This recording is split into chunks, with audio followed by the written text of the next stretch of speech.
নমস্কার। বাংলা সেরা গল্পে সবাইকে জানাই স্বাগত। শুরু করছি আজকের গল্প। আজ পড়ে শোনাব সাহিত্যিক প্রফুল্ল রায়ের লেখা গল্প নাগমতি। তাহলে শুরু করি গল্প নাগমতি। সোনাই বিবির বিল জনপদ থেকে অনেক দূরে, ভূগোলের কোলাহলের বাইরে নির্জন ভূখণ্ড। এই শীতের দিনগুলোতে তার কঙ্কাল বেরিয়ে পড়েছে, মাঝে মাঝে ক্ষুদ্র জল ডোবা, অসুরমুণ্ডের মতো রাশি রাশি মাটির ঢিবি, আর যতদূর নজর ছড়ানো যায় শুধু হোগলা বন, সরঝোপ আর বিন্না ঘাসের উদ্দাম জঙ্গল। এর মধ্যে বিছিয়ে আছে নিবিড় ছায়াখণ্ড। সোনাই বিবির বিলের শান্তি নিরুদ্বেগ, তার জল জঙ্গলের ঘুম একান্তই নির্বিঘ্ন। অথচ বর্ষায় এই বিলের কিনারা থাকে না, চিহ্ন পাওয়া যায় না দিকচক্রের। নিশ্চিহ্ন দিগন্ত পর্যন্ত শুধু কাজল জলের বন্যা ফুলতে থাকে। উত্তাল মেঘনা ভৈরব আক্রোশে নিজেকে প্রসারিত করে দেয় সোনাই বিবির বিলে। তারপর শুষ্ক হেমন্ত দিনে এর দেহ থেকে মুছে যায় বর্ষার যৌবন।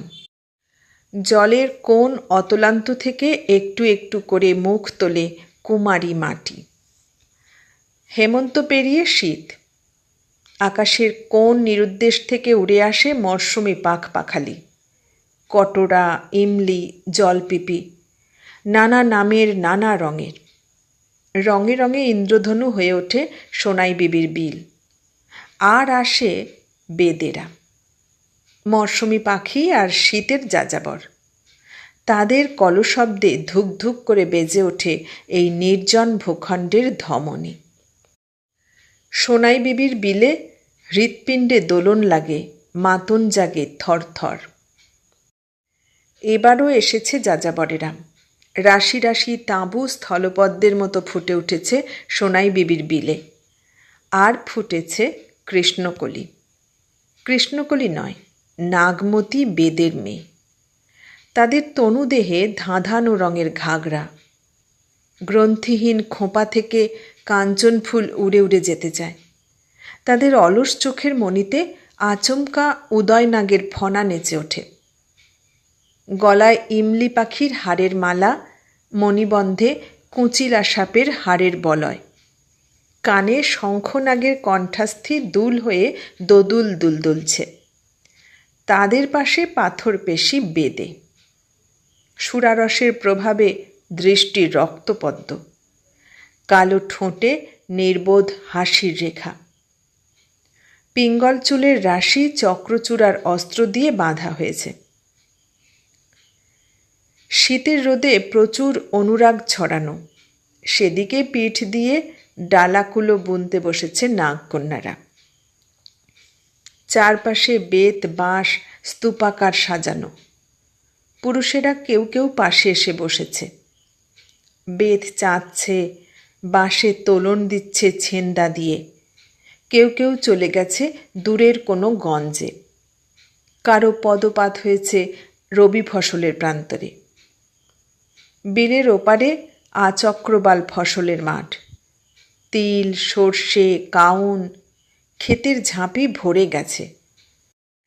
কৃষাণের অলক্ষ্যে মাঠের অকৃপণ ভাণ্ডার থেকে যদি এক মুঠো হাতিয়ে আনা যায়, তারই সন্ধানে বেরিয়ে পড়েছে কেউ। কেউ বা গেছে বালি হাঁসের তল্লাশে। কঠিন মুঠিতে তীক্ষ্ণধার কোঁচের ফলা। শীতের এই মধুর রোদে ভরা দিনগুলিতে গৃহী পৃথিবীর আস্বাদ নিচ্ছে যাযাবরেরা। প্রত্যেক বছর শীতের ঋতুতে সোনাই বিবির বিলে এসে নোঙর ফেলে এই বেদেরা। এই দিনগুলি তাদের জীবনে আশ্চর্য এক ব্যতিক্রম। ভাসমান জীবন ছায়াতরুর নিচে এসে গৃহস্থালী রচনা করে, মাত্র কয়েক দিনের পরমায়ু। তারপর শীতের শেষে দক্ষিণ দিগন্ত থেকে যখন মিঠে সমুদ্র বাতাস বয়ে আসে, তখনও তাদের নৌকোর বাদামে দূরযাত্রার সংবাদ আসে না। শীতের পর চৈত ফাগুনের দিন, তারও পর খরসান গ্রীষ্ম, তারপরেই আসে বর্ষার আমন্ত্রণ। আকাশের কজ্জলিত মেঘে মেঘে নিরুদ্দেশ অভিসারের বার্তা পৌঁছে যায়। বৈঠার ফলায় মোচড় লাগে, পালে ঝড়ো বাতাস বাজে। মাল্লার মুঠিতে গুণ টানার দড়ি মুখর হয়ে ওঠে। কয়েকদিনের গৃহীজীবন একটা অবাস্তব স্বপ্নের মতো নিশ্চিহ্ন হয়ে যায় সোনাই বিবির বিলের অতল তলে। ভৈরব গর্জনে ছুটে আসে মেঘনা। বৃন্দাবন, কাশঝোপ কোথায় মুছে যায়। চিহ্নহীন দিগন্ত পর্যন্ত শুধু জল আর জল, কালীয় নাগের মতো রং, ঢেউয়ের মাথায় মাথায় ফেনার মল্লিকা। মেঘনা ফুলতে থাকে, ফুঁসতে থাকে, দুলতে থাকে। তার ওপর দিয়ে এক ঝাঁক সামুদ্রিক পাখির মতো বেদেদের বহর গিয়ে নামে মেঘনায়, মেঘনা থেকে পদ্মায়, পদ্মা থেকে কালাবদরে। তারপর কোন সাগরের নিরুদ্দেশে উধাও হবে সে খবর জানা নেই। মেঘনার জলে জলে, পদ্মার ঢেউয়ে ঢেউয়ে শুধু জড়িয়ে থাকবে একটি তীক্ষ্ণ মিষ্টি বেদেনী কণ্ঠ। বিষ পাথর মা, খাঁটি বিষ পাথর, জড়িবুটি নিবা মা, সব বিষ বিষহরীর দোয়ায় উঠা আসব। দুধরাজ, চক্রচূড়, আলাদ, গোপখুর। যতদিন সেই বর্ষা না আসে ততদিন এই নীর মোহ ঘনাতে থাকবে কামনায়, রক্তের ফনায় ফনায়।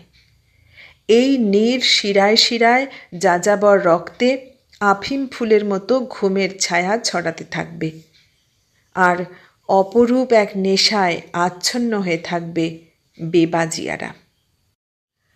বেলা চঞ্চন করে বেড়ে উঠছে। শীতের রোদ আরও মধুর, আরও অলস আমেজ ছড়াচ্ছে। নিপুণ হাতে ডালাকুলো বুনে চলেছে বেদেনীরা। আগামী হাটে কমলাঘাটের গঞ্জে বিক্রি করতে যাবে পুরুষেরা।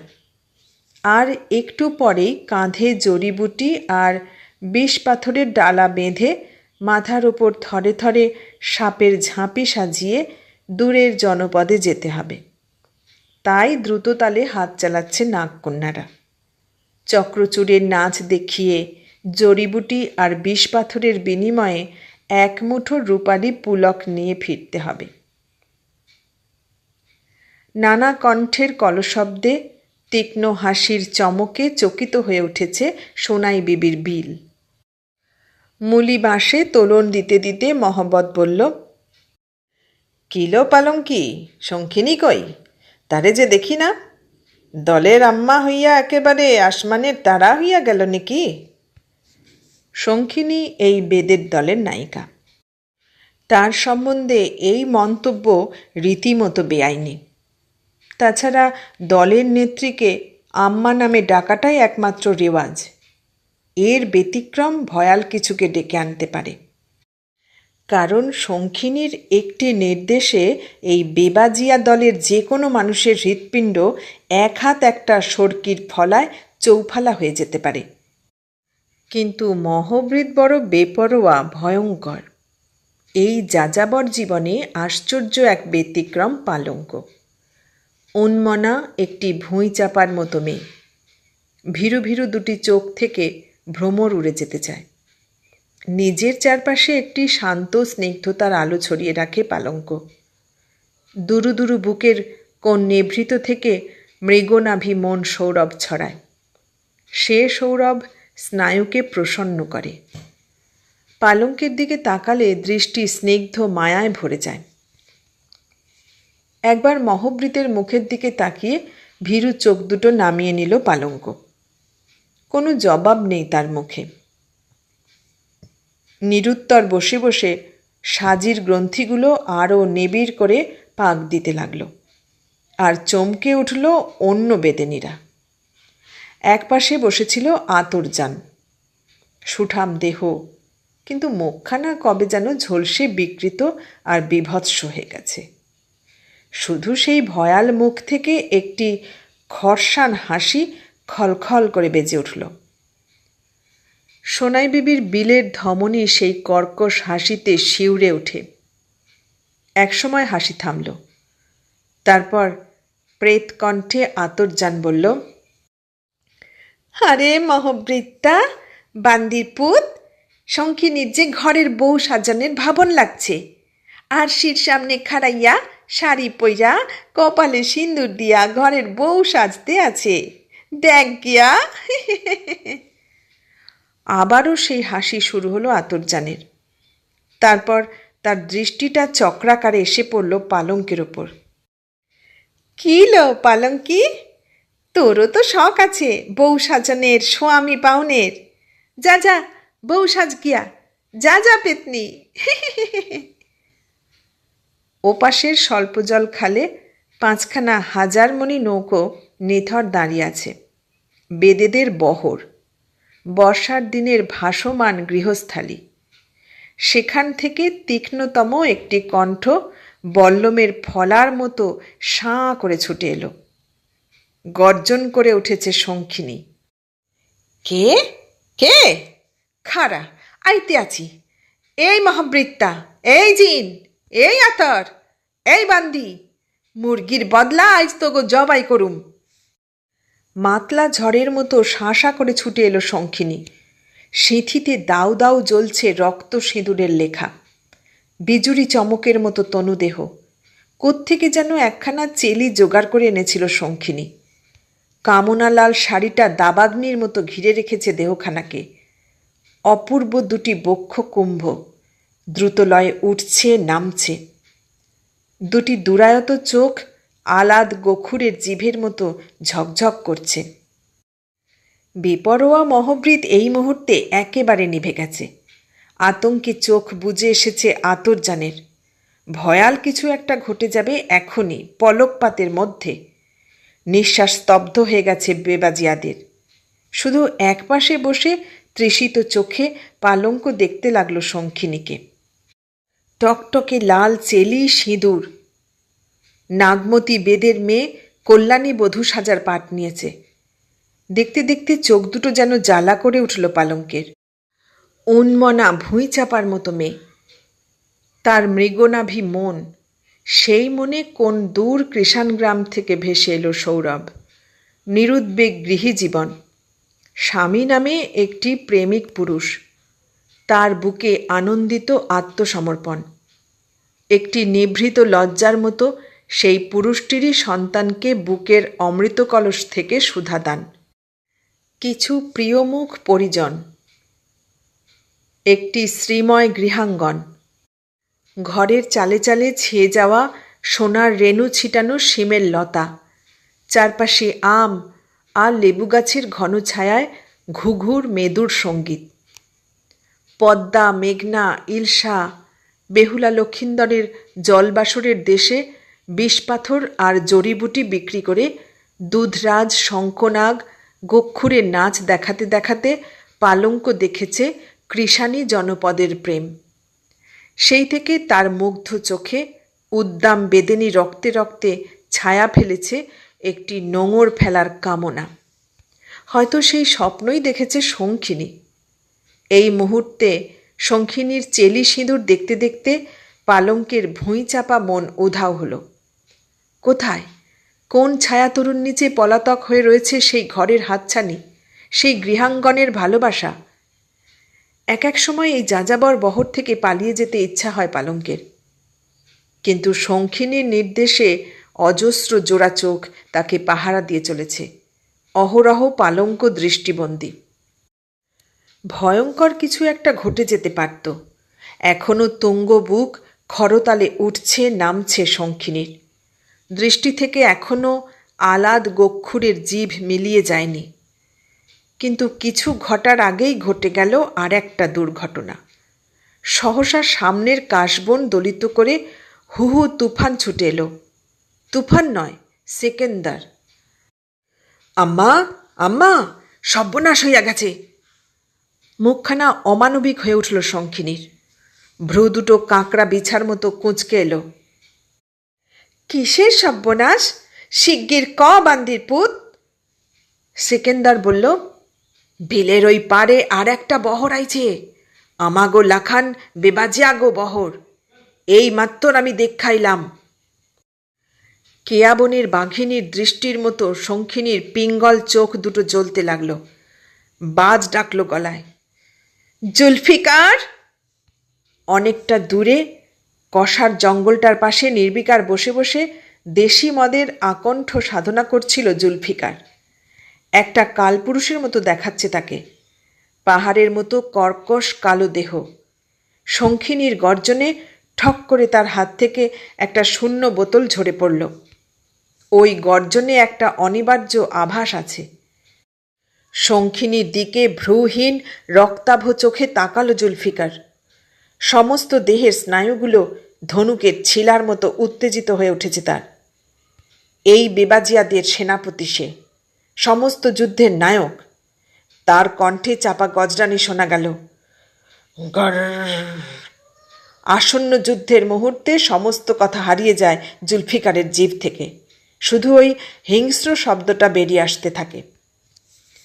বেতের ডালা চিনাই বুনতে বুনতে উৎকণ্ঠ হয়ে বসল যাযাবরেরা। তাদের শিরায় শিরায় বহমান রক্তে একটা নিশ্চিত ইঙ্গিত বইতে শুরু করেছে। শঙ্খিনীর পিঙ্গল চোখ, শঙ্খিনীর গর্জন একখণ্ড করাল মেঘকে টেনে এনেছে শীতের সোনালি সকালে। শঙ্খিনী আবারও গর্জে উঠল, উরা আসলো, আমরা এখানে আছি, উরা আসলো, যাই না শুন না, একেবারে জানে খাইয়া ফেলুম না। এই জল বাংলায় একটা প্রথা আছে বেদেদের মধ্যে। কে যে এ রীতির প্রচলন করে গিয়েছে, আজ তার নাম এক অবলুপ্ত ইতিহাসে হারিয়ে গেছে। একটি দল যখন কোথাও পাড়া গাঁথে, তখন আরেকটি দল সেখানে উপস্থিত থাকতে পারে না। তাতে কাজকর্মের দিক থেকে দু দলেরই নানা অসুবিধা। তাই এই রীতিটিকে বেদেরা বরণ করে নিয়েছে নিজেদের মধ্যে। অথচ আজ সেই প্রচলিত প্রথাটিকে অগ্রাহ্য করে এখানে এসে নোঙর ফেলেছে আরেকটি বেদে বহর। অতএব সেকেন্দারের উত্তেজনা, শঙ্খিনীর গর্জন আর পিঙ্গল চোখে দাবাগ্নি দাউ দাউ করে ওঠার নেপথ্যে পর্যাপ্ত কারণ আছে বৈকি। ইতিমধ্যে পাহাড়ের মতো বিশাল দেহখানা নিয়ে উঠে দাঁড়িয়েছে জুলফিকার। উঠে দাঁড়িয়েছে মহবৃত আর অজস্র জোয়ান যাযাবর। উত্তেজনায় বেদেনীরাও নাগিনী হয়ে উঠেছে। একসময় সকলে সর্কি বল্লমের সন্ধানে বহরের দিকে চলে গেল। শীতের সোনাঝরা সকালের ওপর করাল মেঘে ডানা এসে পড়ল রাশি রাশি। শঙ্খিনী ভুলে গিয়েছে একটু আগে মহবৃত আর আতরজানের মুন্ডু দুটো উপড়ে নিতেই ছুটে এসেছিল সে। এই মুহূর্তটা ভুলিয়ে দিয়েছে শঙ্খিনীর সেই প্রতিজ্ঞা। সকলেই চলে গেছে, শুধু বেত বাঁশের পাহাড় প্রমাণ স্তূপের মধ্যে নিথর হয়ে বসে রয়েছে পালঙ্ক।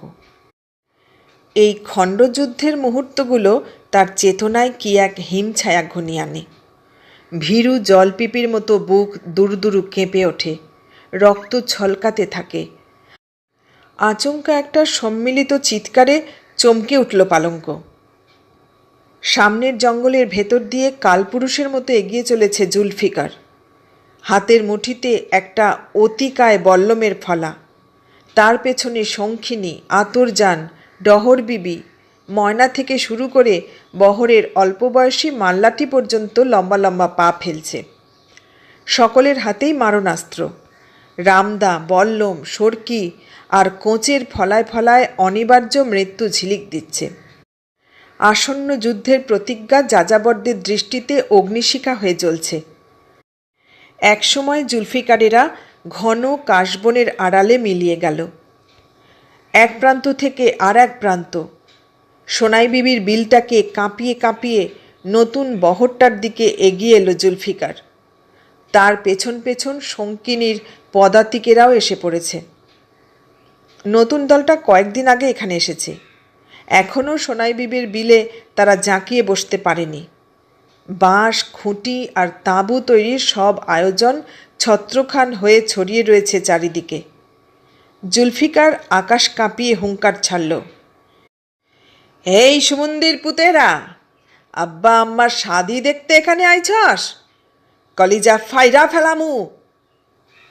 চমকে নতুন বহরের মানুষগুলো জুলফিকারের দিকে তাকালো। বিরাট মাথাটা তার আকাশে গিয়ে ঠেকেছে, কালো পাষাণে খোদাই করা নির্মম চেহারা, কঠিন পেশি থরে থরে তরঙ্গিত হয়ে উঠে গিয়েছে সমস্ত শরীরে। হাতে এক হাত লম্বা বল্লমের ফলাটা রক্তদর্শনের উত্তেজনায় ঝকমক করছে। আকাশের কোনো অলক্ষ্য থেকে নেমে এসেছে যেন মহাকাল। তার করাল পদঘাতে সোনাই বিবির বিলের হৃৎপিণ্ড থরথর কাঁপছে। গলার মধ্যে সেই ক্রূর শব্দ ধ্বনিত হল, গর। সামনেই 7খানা নৌকার বহর পাড়া পুঁতেছে স্বল্প জল খালে। নতুন বেবাজিয়াদের কয়েকজন আতঙ্কে সেদিকে উধাও হলো। যারা দুঃসাহসী তারা বিহ্বল দৃষ্টিতে শুধু তাকিয়ে রইল কৃষ্ণাঙ্গ দানবটার দিকে। ইতিমধ্যে শঙ্খিনী বিল ভূমি কাঁপিয়ে আবার হুঙ্কার ছাড়ল, আমরা এখানে শীতকালে আসি, বান্দিরপুতে গো আক্কল নাই, বাইর হ একবার, একেবারে ফাইরা ফেলামো। কয়েকটি মাত্র মুহূর্ত, ওপক্ষ সমান করিতকর্মা। চোখের পলকে তারাও সরকি বার করে এনেছে। মাঝখানে খানিকটা ফারাক রেখে দুটি দল মুখোমুখি দাঁড়িয়ে পড়ল। দুপক্ষের পায়তারা আর ঘন ঘন গর্জনে সোনাই বিবির বিল কেঁপে কেঁপে উঠছে। ভয়ঙ্কর কিছু একটা ঘটে যাওয়া একেবারেই অসম্ভব ছিল না। বিলের মাটি মাথা ফাটা রক্তে চিহ্নিতও হতে পারত।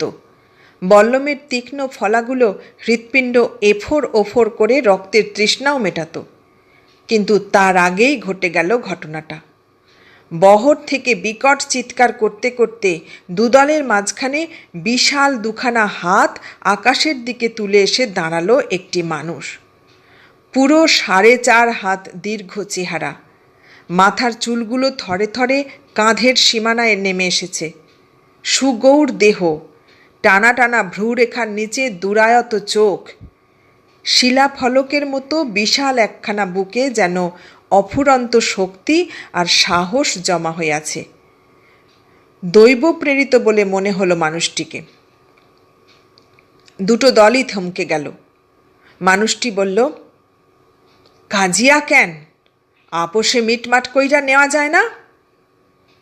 কেউ কিছু বলার আগেই জুলফিকারের পাশ থেকে উল্কার মতো ছুটে এলো শঙ্খিনী।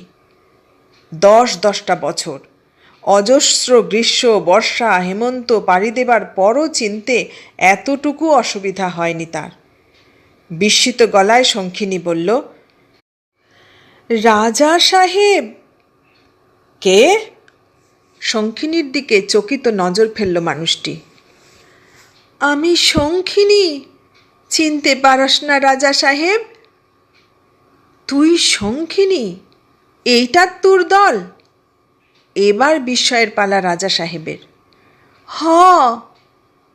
রাজা সাহেবের পেশি তরঙ্গের ওপর ভাসতে ভাসতে শঙ্খিনীর মুগ্ধ দৃষ্টি কি যেন সন্ধান করতে লাগল। কি তাজ্জবের কথা! এটা তোর দল, আর তোর দলের লগে আমার দলের কাজিয়া? সরকি বললম নামাও হে মরদেরা, খুব হয়েছে। মধুর হাসিতে মুখখানা ভরে গেল রাজা সাহেবের। ওই সব কাজিয়া ভালো না।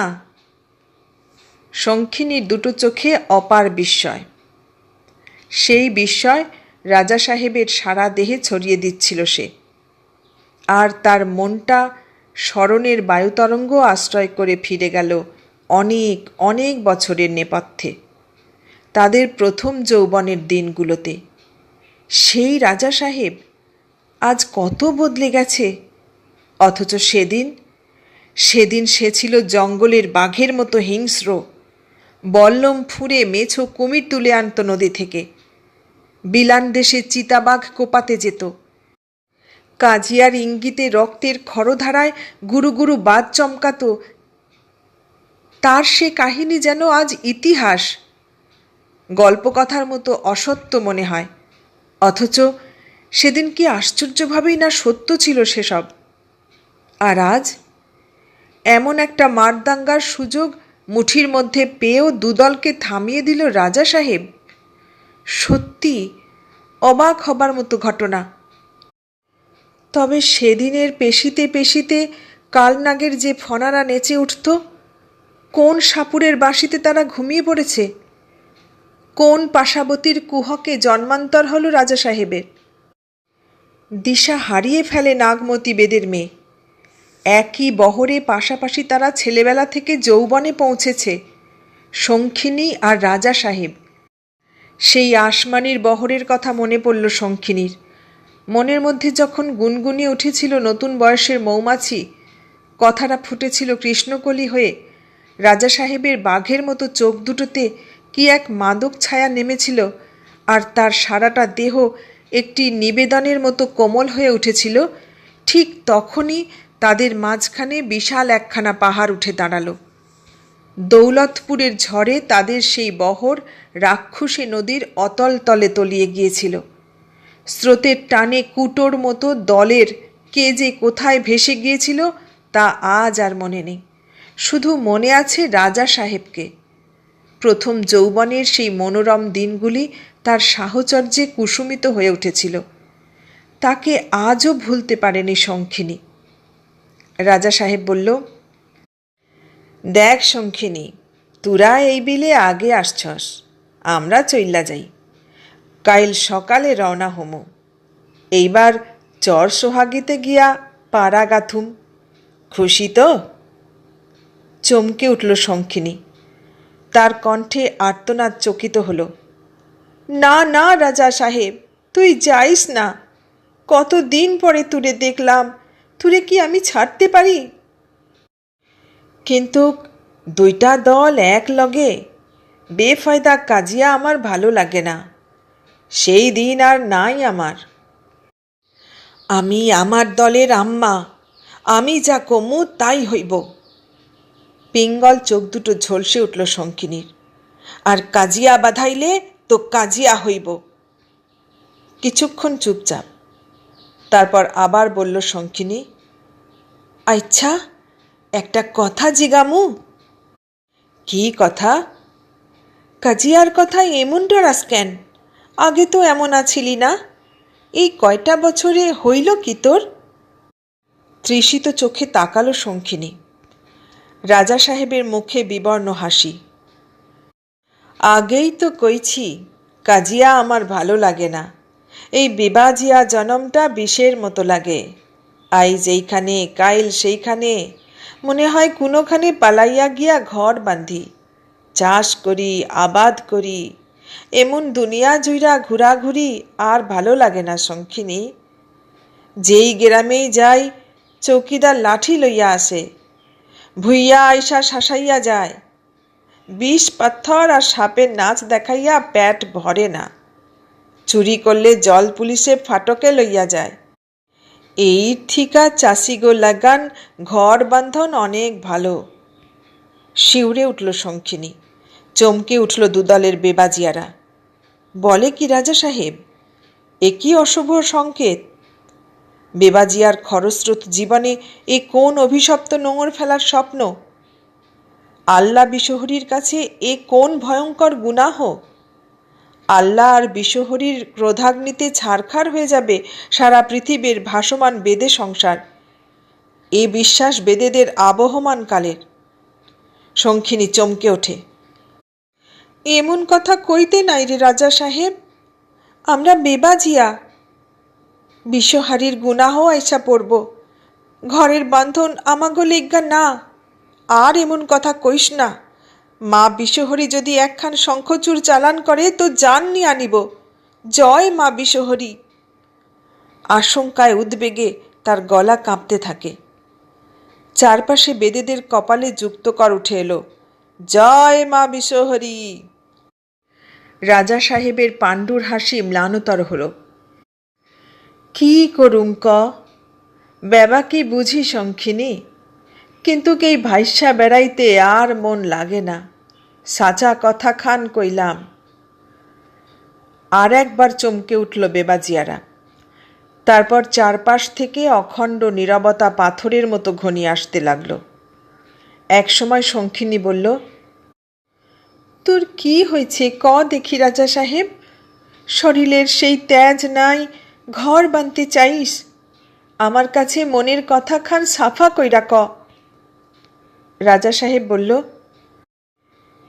তুই যে রাজা সাহেব রে জানতি সে কবে মইরা গেছে, আমি অন্য মানুষ। আচমকা খিলখিল করে হেসে উঠল যাযাবরী। আচ্ছা আচ্ছা, তোর ব্যাবাক রোগ আমি সারাইয়া দিমু। কেমনে? ফুস মন্তর শিখছি, ধুলা পড়া শিখছি ভৈরবের মশানে বৈশা, বেবাজিয়া জোয়ান রে বশকরণের মন্তর। মনের উপর এক মুঠ ধুলা পড়া ফিক্কা দিমু। খিলখিল হাসি গমকে গমকে ঠমকে ঠমকে বেজে উঠল শঙ্খিনীর। আজ বিকেলে আমার বহরে তোর দাওয়াত রাজা সাহেব, যাবি তো? তোর লেগা 10 বছরের কথা জন্মা আছে বুকে, তোর লেগা 10 বছরের বেদনা উথাল পাথাল করে কলিজায়। চোখ তুলে ধীরে ধীরে মাথা দোলালো রাজা সাহেব। একটু পরেই দাম ঘাসের জঙ্গলটা বিধ্বস্ত করে উধাও হলো জুলফিকাররা। পায়ের নিচে নধর দুর্বার গালিচা। চলতে চলতে শঙ্খিনী পুরো দিনগুলোয় ফিরে গেল। আসমানির সেই বহরডুবির পর কতকগুলো বছর পার হয়ে গেছে। ওলট পালট হয়ে গেছে রাজা সাহেবের জীবন। সেদিন শাহবাজপুরের এক ভূঁইয়ার নির্দেশে এক রাত্রিরে 12টা লোককে বল্লমের ফলায় লাশ বানিয়ে কালীদিঘির ঘাসবনের নিচে লুকিয়ে রেখে এসেছিল। ভোর রাত্রে পোহাতি তারা মাথায় নিয়ে বহরে ফিরেছিল রাজা সাহেব। কোমরের গোপন গ্রন্থিতে ভরে এনেছিল 100টা কাঁচা টাকা। সেদিনের সেই ভয়াল মানুষটা আজকের রাজা সাহেবের প্রতিটি দেহকোষ থেকে জলের লেখার মতো মুছে গিয়েছে। আশ্চর্য! আজ সামান্য একটা কাজিয়ার ইঙ্গিতেও শিউরে ওঠে রাজা সাহেব। নানা এলোমেলো ভাবনা জটলা করছে শঙ্খিনীর মস্তিষ্কে, নানা গ্রন্থিহীন ভাবনা। আশ্চর্য! 10 বছর আগে রাজা সাহেবের দেহ মন ঘিরে মৌচাক বাঁধতে চেয়েছিল শঙ্খিনী, অথচ আজ দুজনেই আলাদা দল করেছে, আর দুজনের দলই সরকি বল্লম নিয়ে পরস্পরের ওপর প্রায় ঝাঁপিয়ে পড়তে যাচ্ছিল। আশ্চর্য এই সময়, আশ্চর্য তার রহস্য। ভাবতে ভাবতে বিমনা হয়ে যায় নাগমতি বেদিনী। ভাবতে ভাবতে হঠাৎ চমকে উঠল সে। রাজা সাহেবের যাযাবার রক্তে এ কোন ঘরের স্বপ্ন ছোবল মারল? এ বিষের মন্তর জানে না যাযাবরী। ঘরের নেশা তো তার রক্তকেও আচ্ছন্ন করে। একখানা চেলি আর সিঁদুর সেও তো সংগ্রহ করেছে, সেও তো বউ সাজে, কিন্তু চিরকালের বেদে বহরকে নির্বাসন দিয়ে যে গৃহাঙ্গনের আমন্ত্রণ, তার জন্য তেমন কোনো মোহই নেই শঙ্খিনীর। ঘরের সেই কুহক থেকে যাযাবর জীবনের খরধারায় আবার ফিরিয়ে আনতে হবে রাজা সাহেবকে। যেমন করে হোক শঙ্খিনী তাকে ফিরাবে। রাজা সাহেব আসবে। বুকের মধ্যে কোথায় যেন মৌমাছির গুনগুনানি শুনছে শঙ্খিনী। স্নায়ুগুলোর ওপর দিয়ে মধুর আবেশ ছড়িয়ে পড়েছে আফিমের মৌতাতের মতো। দেহ মন তরঙ্গিত করে সুখ শিহরণ উঠছে ছলাচ্ছল। হাজার মণি নৌকোর পাতাল থেকে জানালার মধ্য দিয়ে খুশি খুশি চোখ দুটো বাইরে ছড়িয়ে দিল শঙ্খিনী। এখন গোধূলি। সোনাই বিবির বিলের ওপর বেলা শেষের আলো আবির হয়ে ছড়িয়ে পড়েছে। আজ বড় ভালো লাগছে দূরের কাশবন, কষার জঙ্গল।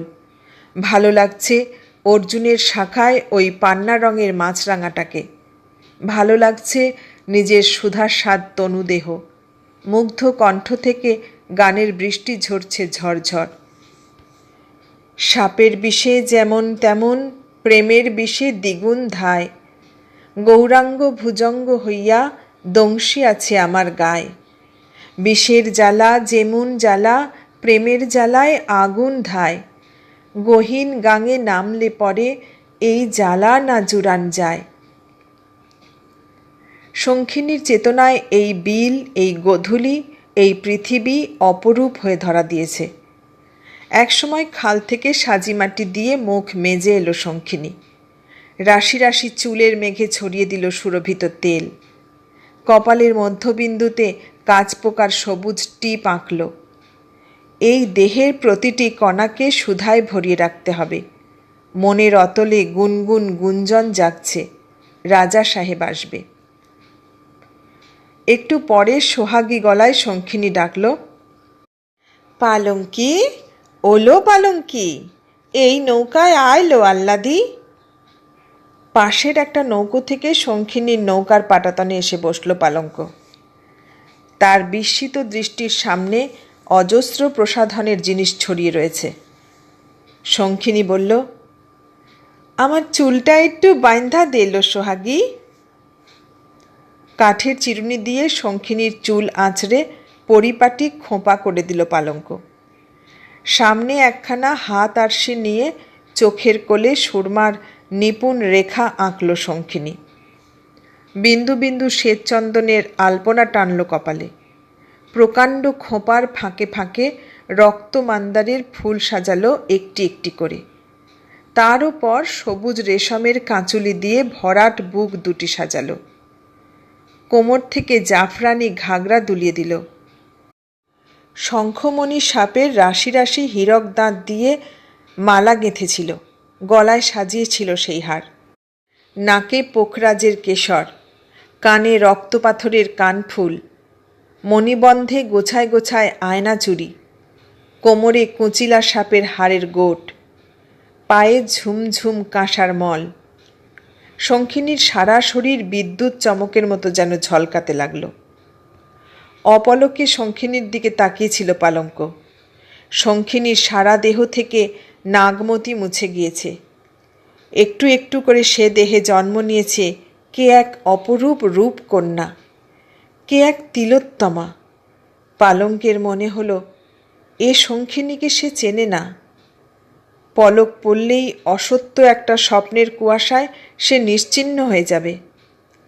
শঙ্খিনী হাসল। কী লো, আমারে পছন্দ হয়? একেবারে সম্মোহিত হয়ে গেছে পালঙ্ক। মাথা নাড়ল সে।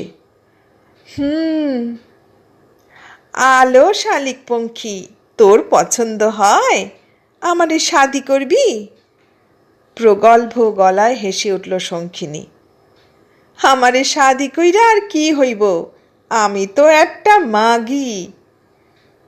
নিরুত্তর বসে রইল পালঙ্ক। একবার ভীরু চোখ তুলে তাকালো ভুঁই চাপা মেয়ে।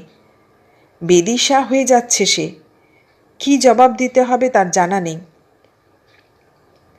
শঙ্খিনী বলল, তোর তো বউ সাজতে স্বাদ হয়, ঘর বাঁধতে মন লয়, তাই নালো শালিক? অস্ফুট একটি শব্দ বেরিয়ে এলো পালঙ্কের ঠোঁট থেকে। অন্য কোনো সময় হলে হয়তো গর্জন করে উঠত শঙ্খিনী, হয়তো কোনো বিপর্যয় ঘনিয়ে আনত। কিন্তু এই গোধূলির রং আলাদা। শুধু খিলখিল করে সারেঙ্গির বাজনার মতো হেসে উঠল শঙ্খিনী। খানিকটা সময়ের বিরতি। তারপর শঙ্খিনী বলল, হাঁ কইরা আমারে যে গিলতে আছস, শেষে ভাতের খিদা থাকবে তো? শোন, বউ সাজলে আমার থিকা তুরে অনেক সুন্দর দেখায়।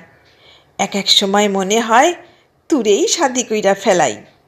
শোন লো শালিক পঙ্খী, আইজ আমার নাগর আসব, তার দিকে নজর দিবি না লো শালিক, সাবধান। শেষের কথাগুলো বলেই চমকে উঠল শঙ্খিনী।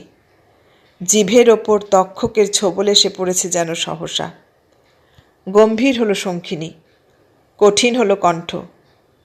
না, অনেকটা প্রগল্ভ হয়ে পড়েছিল সে। শঙ্খিনী বলল, যা ভাগ পালঙ্কি। একবার ভীরু চোখে শঙ্খিনীর মুখের দিকে তাকায় পালঙ্ক। সে মুখে কোনো প্রশ্রয় নেই। শীতের বেলা শেষ, সোনার হরিণ হয়ে পলাতক হলো দিগন্তে। এখন প্রাক সন্ধ্যা। সোনাই বিবির বিলে যেন রাশি রাশি ধূসর পাখা ছড়িয়ে দিয়েছে এক ঝাঁক সিন্ধু শকুন। চারিদিকে ধূপ ছায়া রং। বিলের পাড়ে আগুনের কুণ্ড তৈরি করেছে বেদের দল। আর সেই আকাশ ছোঁয়া শিখার মধ্যে হিংস্র আনন্দে বেবাজিয়ারা ছুঁড়ে ছুঁড়ে দিচ্ছে অজস্র আহত পাখি। বিলের আর এক তেপান্তরে দাম ঘাসের নিরীহ পাখিদের রাজ্যে বেদেরা গিয়েছিল গোধূলিবেলায়। নিথর জলের আয়নায় খুশি খুশি মুখ দেখছিল পাখিরা। অজস্র পাখি, জলপিপি, বখারি, ডাহুক, বালিহাঁস। নিষ্ঠুর ব্যাধের মতো তারা হত্যা করে এনেছে রাশি রাশি পাখি। দামঘাসের নিরীহ রাজ্যে হাহাকার তুলে এসেছিল বেদেরা। রাজা সাহেব আসবে, তাই এই মৃত্যুর উৎসব। শঙ্খিনীর নির্দেশ, তাই এই হত্যার পার্বণ। মাঝে মাঝে প্রচণ্ড উল্লাসে চিৎকার করে উঠছে বেবাজিয়ারা। কেউ কেউ আবার ঢোলক আর বাঁশি নিয়ে আগুনের চারপাশে ঘনিষ্ঠ হয়ে বসেছে। এক কিনারে দুটি সতর্ক বাহুর আড়ালে গোটা কয়েক দেশি মদের বোতল পাহারা দিচ্ছে জুলফিকার। চারিদিকে অগুন্তি শূন্য বোতল গড়াগড়ি দিচ্ছে। সুরারসে সকলের দৃষ্টি আরক্ত, আর সেই রক্তিম দৃষ্টিগুলো লোলুপ হয়ে আগুনের কুণ্ডটায় এসে পড়েছে। পাখির মাংস ঝলসানো পর্যন্ত তর সইছে না, তার আগেই যেন ঝাঁপিয়ে পড়বে। শিকারী থাবা সানাচ্ছে সকলে। রাজা সাহেব আসবে, শঙ্খিনী তাই এই খুশির ভোজ দিয়েছে। ঢোলকের বাজনা উঠছে কুরুকুরু, মাতাল সুর বাজছে বাঁশিতে। প্রেমিক কণ্ঠ উদাস হয়ে উঠছে কারুর। কেমন কইরা থাকিল সই শ্যামের বিহনে। মদের একটা আধ্যাত্মিক প্রভাবও আছে। কেউ কেউ আগুনের কুণ্ডটা থেকে অনেক দূরে যোগাসন করে বসেছে। নিরাবরণ আকাশ, শীতের বাতাসে কামটের দাঁত বেরিয়েছে। কোনো দিকে বিন্দুমাত্র ভ্রুক্ষেপ নেই তাদের। পৃথিবী সম্বন্ধে একেবারেই নির্লিপ্ত তারা। মাঝে মাঝে শুধু উচ্ছৃঙ্খল চিৎকার উঠছে, হালালালালালা। সন্ধ্যা পার হলো, নিবিড় রাত্রি নামল। শঙ্খিনীর দীর্ঘ প্রতীক্ষা শেষ। এতক্ষণে রাজা সাহেব এসেছে। তার পদধ্বনির আশায় ভীরু খরগোশের মতো উৎকর্ণ হয়ে বসেছিল শঙ্খিনী সেই বিকেল থেকে। বিলের পাড়ে আগুনের কুণ্ডটার চারপাশ থেকে একটা উল্লসিত শোরগোল উঠল। সেই শোরগোল কুণ্ডলিত হয়ে উঠে গেল আকাশে। রাজা সাহেব আসছে, রাজা সাহেব আসছে। নৌকার পাটাতনে চকিত হয়ে উঠল শঙ্খিনী। নিজের অঙ্গসজ্জার দিকে তাকিয়ে অপরূপ লজ্জায় দৃষ্টি যেন আচ্ছন্ন হয়ে এলো তার। সমস্ত দেহ মনের সুখ যেন তরল স্রোতের মতো ছড়িয়ে পড়তে লাগল। কয়েকটি বিবশ মুহূর্ত, তারপর ত্রস্ত পদক্ষেপে নৌকোর পাটাতন থেকে বিলের মাটিতে নামল শঙ্খিনী। রাজা সাহেবের কাছাকাছি এসে ব্যগ্র মুঠির মধ্যে বিশাল হাত দুখানা তুলে নিল তার। বাইরে শীতের রাত খরধার হয়ে উঠছে। তার কামড় দেহের অনাবৃত চামড়ায় জ্বালা ছড়াচ্ছে। মদির গলায় শঙ্খিনী বলল, নৌকায় আয় রাজা সাহেব, বাইরে বেজায় শীত। বিলের মাটি থেকে হাজার মণি নৌকার উষ্ণ আরামদায়ক অভ্যন্তর। পাটাতনের একধারে হেরিকেন জ্বলছে। লালাভ আলো ছড়িয়ে পড়েছে চারপাশে। একটা রেশমি গালিচা বিছিয়ে দিল শঙ্খিনী। তারপর রাজা সাহেবের পাশে নিবিড় হয়ে বসল। অভিমানী গলায় শঙ্খিনী বলল, তোর লাইগ্গা সে বিকাল থেকে বৈশা রইছি, তোর দেখাই নাই। আমার লেগ্গা তোর মনে কোনো দরদ নাই জানি, বুঝছি। আর কোনো শয়তানি তোরে মন্তর করছে, ধুল পড়া দিচ্ছে তোর মনে। আমিও বিষ বাইদ্যার মাইয়া, বেবাক মন্তর কাটান কাইরা দিমু। তুই আইজ রাইতে আমার কাছে থাকবি। শঙ্খিনীর দিকে তাকিয়ে থাকতে থাকতে রক্তে রক্তে আদিম যাযাবর যেন কথা কয়ে উঠল। রাজা সাহেবের মাতাল দৃষ্টির ওপর একটা মাকড়সা যেন জাল বুনতে শুরু করেছে। বাইরে শীতার্ত বিল, হু হু বাতাসের হাহাকার, আর এই নির্জন নৌকার পাটাতনে অপরূপা এক বেদের মেয়ে। তার জাফরানি ঘাগরায়, রেশমি কাঁচুলিতে, সুরমা টানা চোখে শীতের এই রাত আশ্চর্য এক রহস্য মাখিয়ে দিয়েছে। রমণীর এক লাস্য জড়িয়ে দিয়েছে। হৃৎপিণ্ডের ভেতর হাজারটা ঢাক দ্রুততলে বেজে উঠল রাজা সাহেবের। শঙ্খিনীর বুকের কাছে ঘন হয়ে এলো সে। শঙ্খিনী বলল, আমারই পছন্দ হয় তোর? আসমানির বহরে থাকলে এতদিন আমাগো শাদি হইয়া যাইত। 10টা বছর দুইজনে চোখের ফারাকে থাকতাম না। শঙ্খিনীর ফিসফিস কণ্ঠ একসময় গাঢ় হল, তারপর নীরবতা। কিন্তু একটা জবাব দিত রাজা সাহেব। তার আগেই নৌকোর ভেতরে এলো পালঙ্ক, তার পেছনে আতরজান, গহর আর ডহর বিবি। অনেকগুলো দেশি মদের বোতল এনেছে তারা। মাটির শানকিতে এনেছে নানা স্বাদের নানা রঙের মাংস। জলপিপি ঝলসে এনেছে। মাংসের পিণ্ডটা কদম ফুলের আকার নিয়েছে। কুচিলা সাপের কাবাব, ইমলি পাখির ছালুন, খাসির মাংস দিয়ে কোরমা বানিয়েছে। ওরা মদের বোতল আর মাটির শানকিগুলো পরিপাটি করে সাজিয়ে দিল ডহর বিবি। চারিদিকে একবার তাকালো রাজা সাহেব। পাটাতনের একপাশে কাঁথাকানির পাহাড়, জড়িবুটির ডালা, শঙ্খনাগ চক্রচূড়ের অজস্র ঝাঁপি, নিরবধি কাল থেকে বেদে নৌকার সেই এক স্থির চিত্র, সেই অক্ষয় শিল্প। রাজা সাহেবের দৃষ্টিটা চক্রাকারে ঘুরপাক খেতে খেতে আচমকা পালঙ্কের ওপর এসে পড়ল। উন্মনা ভুঁই চাপার মতো একটি মেয়ে, রাঙা ডুরে শাড়ি পরেছে পালঙ্ক, ছিমছাম খোঁপায় কিছু হিজল ফুল, ভীরু ভীরু চোখে শান্ত গৃহাঙ্গনের ছায়া। রাজা সাহেবের দৃষ্টি স্নিগ্ধ হল। পালঙ্কের দিকে তৃষিত চোখে তাকিয়ে রইল সে, নির্নিমেষে। মনে হলো ওই শান্ত চোখের ছায়ায় তার কামনা চরিতার্থ হবে, তার ঘরের স্বপ্ন সার্থক হয়ে উঠবে। একই গালিচার ওপর দুটি নারী, শঙ্খিনী আর পালঙ্ক।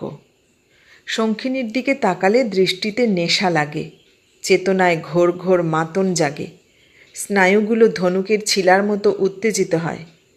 আর পালঙ্ক ছায়া দেয়, দৃষ্টিকে প্রসন্ন করে, স্নিগ্ধ মায়ায় দুচোখ ভরে দেয়। শঙ্খিনী থির বিজুরি, পালঙ্ক ভুঁই চাপা। এখনও পালঙ্কের দিকে তাকিয়ে আছে রাজা সাহেব। আচমকা বাঘের মতো গর্জে উঠল শঙ্খিনী, এই পালঙ্কি, এই নটি মাগি, ভাগ এখান থিকা। চমকে উঠল পালঙ্ক। কখন যেন শান্ত চোখ দুটি রাজা সাহেবের দৃষ্টিতে সমর্পণ করেছিল সে খেয়াল ছিল না। রাজা সাহেবের মুগ্ধ চোখে অপরূপ ইঙ্গিত পাঠ করেছে সে। শঙ্খিনীর গর্জনে চকিত হলো পালঙ্ক। ত্রস্ত চোখ দুটো সরিয়ে নিল আর একদিকে, তারপর উঠে দাঁড়াল।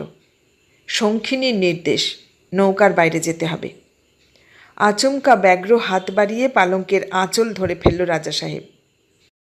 যাও কই নাগরী, বসো বসো, এত সব বানাইয়া আনলা, খাইবা না? শঙ্খিনী বলল, উরে ছাইরা দে রাজা সাহেব, ও মদ খায় না, মাংসও ছাড়ান দিছে, একেবারে বৈষ্টমী। খিলখিল হাসির তুফান তুলল শঙ্খিনী।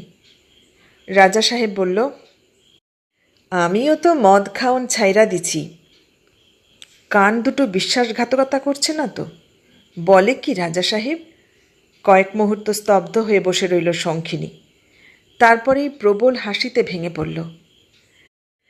তবে তো তোর লগে ওই শালিক পঙ্খির ভালো মানাইব। বলতে বলতে জিভের ওপর আলাদ গক্ষুরের ছোবল পড়ল যেন। চমকে থেমে গেল শঙ্খিনী, আর 4টে চোখ চকিতে মিলিত হলো আবার। তারপরেই অর্থময় দৃষ্টি সরিয়ে নিল পালঙ্ক আর রাজা সাহেব। খানিক পর নৌকোর ছই থেকে বেরিয়ে গেল পালঙ্ক। তার পেছনে পেছনে বাইরের নিশ্ছেদ অন্ধকারে মিলিয়ে গেল ডহর বিবি, গহর আর আতরজান। বাইরের শীতের রাত্রি আরও গহন হয়েছে, আরও নিবিড় হয়েছে। প্রেতিনীর কান্নার মতো বাতাস বেজে চলেছে সাঁই ঘাসের মধ্য দিয়ে। বিলের পাড়ে আগুনের কুণ্ডটার চারপাশে যাযাবরেরা আরও ঘন হয়ে বসেছে। শীতার্ত রাত্রি তাদের উৎসাহ স্তিমিত করে দিয়েছে। এখন আর আনন্দিত চিৎকার সোনাই বিবির বিল কাঁপিয়ে তুলছে না। এদিকে শঙ্খিনীর নৌকোয় পাটাতনের ওপর হেরিকেনের আলোটা স্থির হয়ে রয়েছে। রাজা সাহেবের আলিঙ্গনের সীমানায় অন্তরঙ্গ হয়ে এলো শঙ্খিনী। মাদকতা ভরা গলায় বলল, তুরে ছাড়া আমি থাকতে পারুম না রাজা সাহেব। সাচা কথা?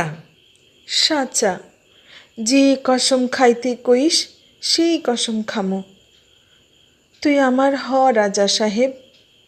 নিবিড় আকুলতা ফুটে বেরুল নাগিনী কন্যার কণ্ঠে। তাই যদি হয় তবে চল আমরা ঘর বাঁধি, ছানা পোনা হইব। যাবি শঙ্খিনী? দুটি ব্যগ্রবাহুর বৃত্তে শঙ্খিনীকে বন্দি করে ফেলল রাজা সাহেব। গেরামে গেরামে চাষি গো দেখছস তো, কি বাহারের স্বামী আর বউয়ের পীড়িত। তোর মনে ধরে না সেই সকল? ভালো লাগে না? লাগে তো, কিন্তু এই বহর আরও ভালো লাগে। এই ভাইসা ভাইসা বেড়াইতে, সাপ না চাইতে, বিষ নামাইতে আরও ভালো লাগে। আমাগো বাজা না ছিল বাইদ্যা, দাদা নানা ছিল বাইদ্যা, তাগো রক্ত শরীরে বইছে। বেবজিয়া বহর ছাইরা কেমনে ঘর বাঁধুম? না না রাজা সাহেব, এই মতলব ছাড়। বিষহরীর গুনাহ লাগলে বেবাক ছারখার হইয়া যাইব। তুই আবার আগের মতো হ। আমি ওই বিষহরী মানি না। অত্যন্ত নির্মম শোনালো রাজা সাহেবের কণ্ঠ। অনেক দিন ধইরা বহর ছাইরা যাওনের ইচ্ছা ছিল, নানা ঝামেলায় পারি নাই, এইবার যাইতেই হইব। রাজা সাহেবের আলিঙ্গনের মধ্যে একেবারে পাথর হয়ে গেছে শঙ্খিনী, পুরোপুরি নিষ্প্রাণ। মেরুদণ্ড বেয়ে হিমধারা নামতে শুরু করেছে তার। রক্তের প্রতিটি কণায় কণায়, দেহের প্রতিটি কোষে কোষে সে বিষ কন্যা। এই জল বাংলার খালে বিলে নদীতে ভেসে ভেসে লক্ষিন্দরের পাহারা দেয় সে। তার বিশ্বাস আজন্ম বেদেরা বিষহরীর আদেশে ভেসে বেড়াচ্ছে এঘাট থেকে সে ঘাটে, এক বন্দর থেকে আর এক গঞ্জে, এক জনপদ থেকে দূরতম কোনো গাঁয়ে। ভাসমান বহর থেকে তাদের কোনো দিনই মুক্তি নেই। নীরের প্রেম তাদের জীবনে অভিশাপ হয়ে আসে। এই বেবাজিয়া জীবন শতবাহু দিয়ে বেঁধে রেখেছে তাদের। এখান থেকে পালিয়ে গেলে আর নিস্তার নেই। একসময় রাজা সাহেবের বাহু শিথিল হলো। সে বলল, আমি এইবার যাই শঙ্খিনী। আর্তনাদ করে উঠল শঙ্খিনী। তুই তো কিছুই খাইলি না।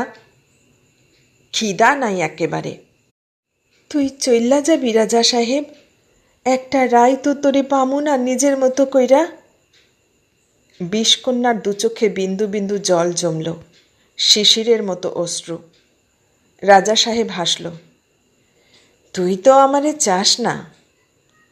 কেমনে তুরে পামু ক?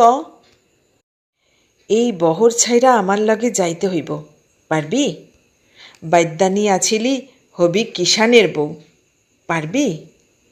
হো হো করে হেসে উঠল রাজা সাহেব।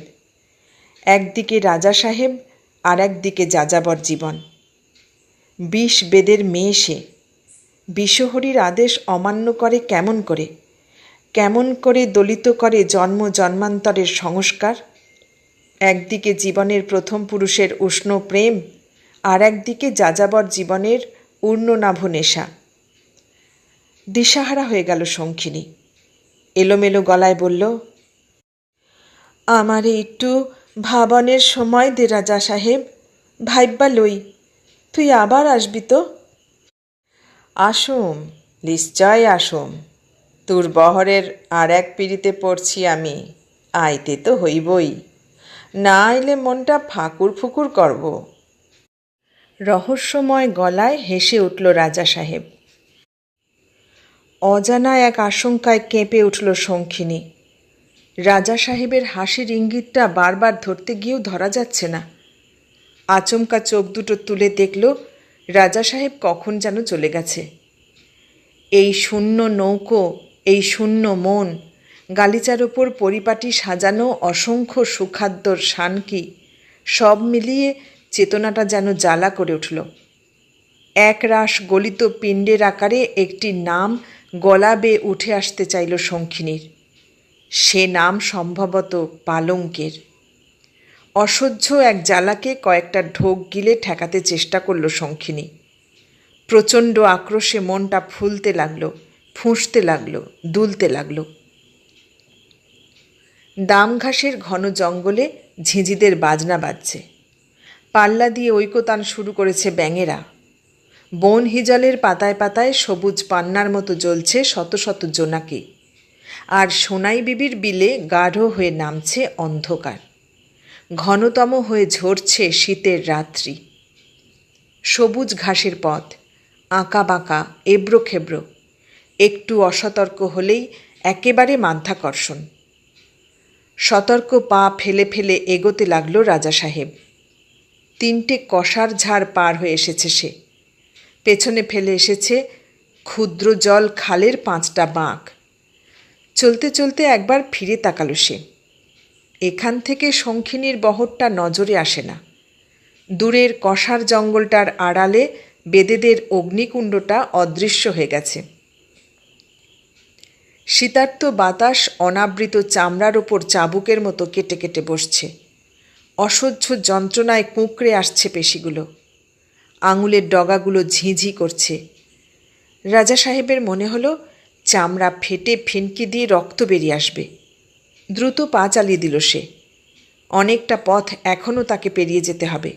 তারপর উষ্ণ বিছানার আশ্বাস। সামনে একটা পিয়াল গাছের নিচে এসে থমকে দাঁড়ালো রাজা সাহেব। একটি স্নিগ্ধ আহ্বান দ্রোণ ফুলের মতো ফুটে উঠল সেখানে। রাজা সাহেব! চমকে উঠল রাজা সাহেবের কণ্ঠ। কে? আমি পালঙ্ক। পিয়ালের আড়াল থেকে রাজা সাহেবের সামনে এসে দাঁড়ালো পালঙ্ক। স্নিগ্ধ গলায় সে বলল, সে কখন থিকা তোমার লেগ্গা খাড়াইয়া আছি। অস্পষ্ট একটা ছায়াচিত্রের মতো দাঁড়িয়ে আছে পালঙ্ক।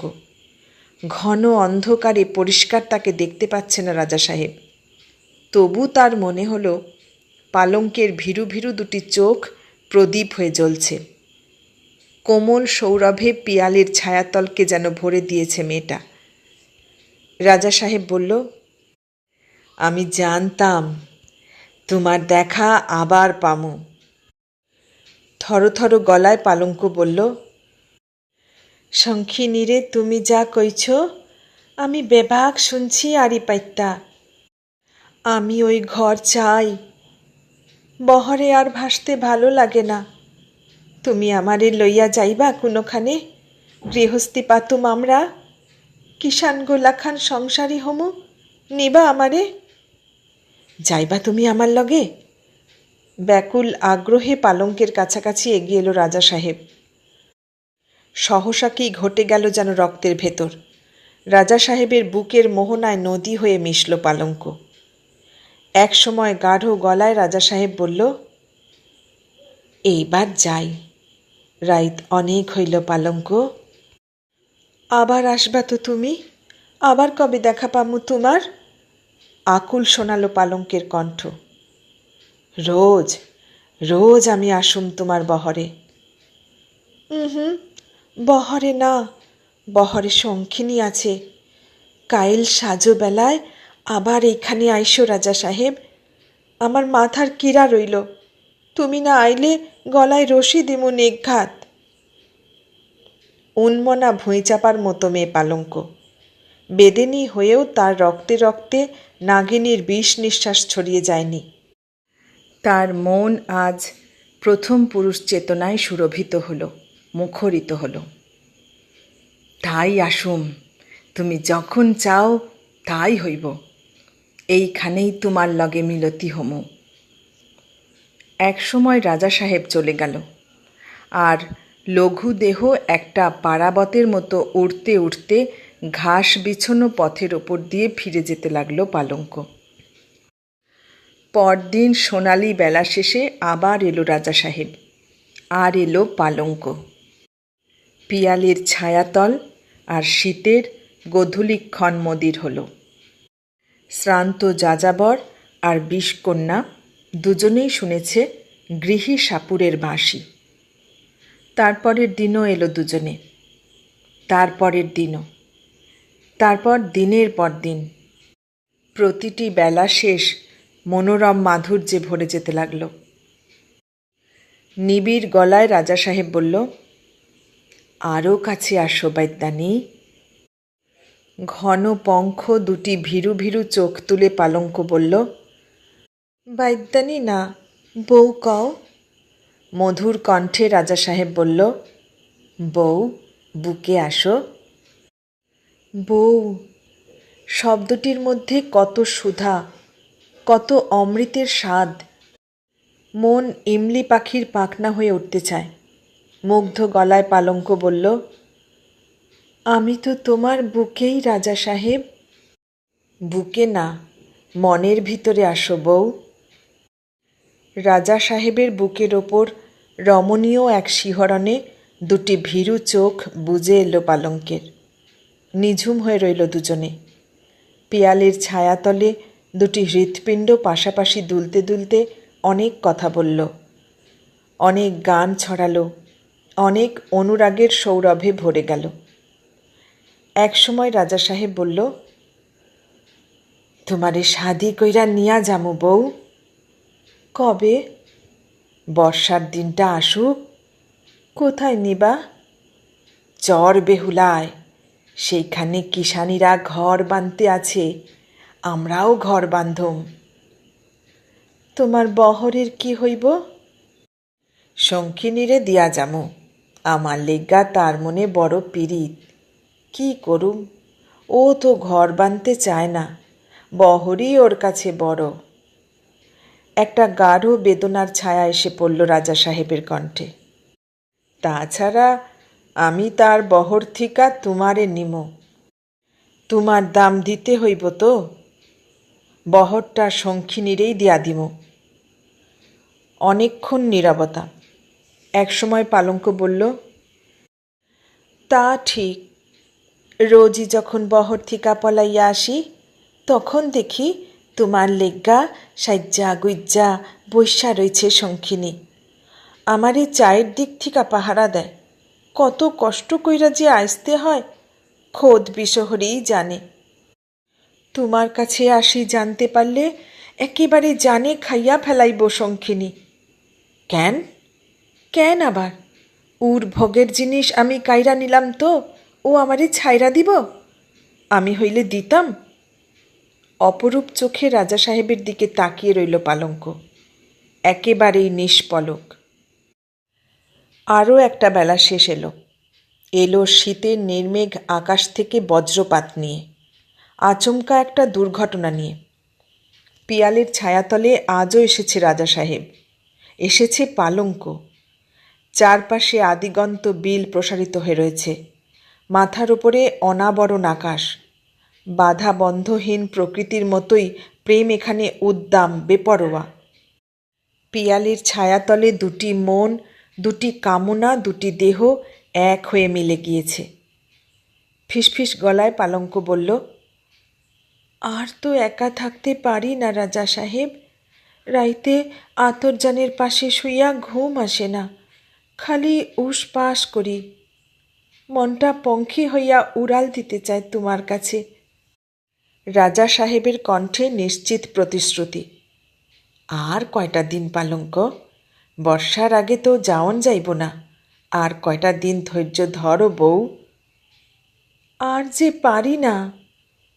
রাজা সাহেবের বুকের ওপর বৃষ্টির মতো ঝুরঝুর করে যেন ঝরতে লাগলো পালঙ্ক। আর পারি না? হারামজাদি নটি মাগি, ঢোড়া সাপ হইয়া আমার বুকে ছবল দিতে চাও? সামনে লাটাবনটার পাশে কখন যেন এসে দাঁড়িয়েছিল শঙ্খিনী।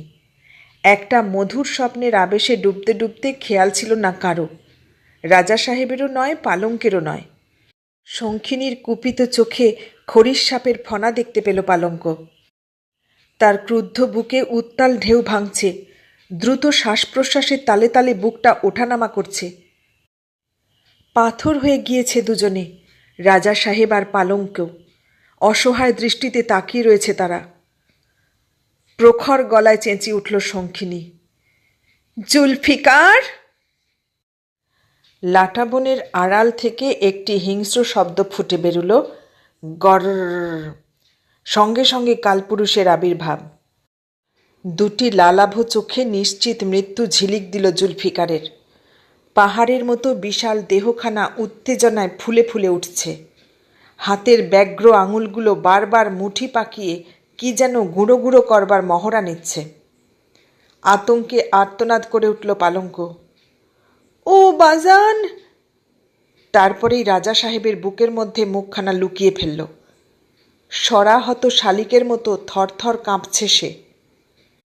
বাজান, বাজানের স্বাদে দেখামো না তোর? রোজ আমি সাইজ্জা গুইজ্জা বৈশা থাকি রাজা সাহেবের লেগা, আর হারামজাদি কালনাগ আমার পুরুষেরে এখানে আইসা ভোগ করে। একেবারে জানে খাইয়া ফেলুম না? আমার কলিজার উপর ছোবল দিস, তুরে আমি শকুন দিয়া খাওয়ামু। গর্জে গর্জে উঠতে লাগলো শঙ্খিনী। তার দুটি চোখে পিঙ্গল আলো জ্বলে জ্বলে উঠতে লাগলো। জুলফিকার, কাল নাগিনীরে বহরে লইয়া যা।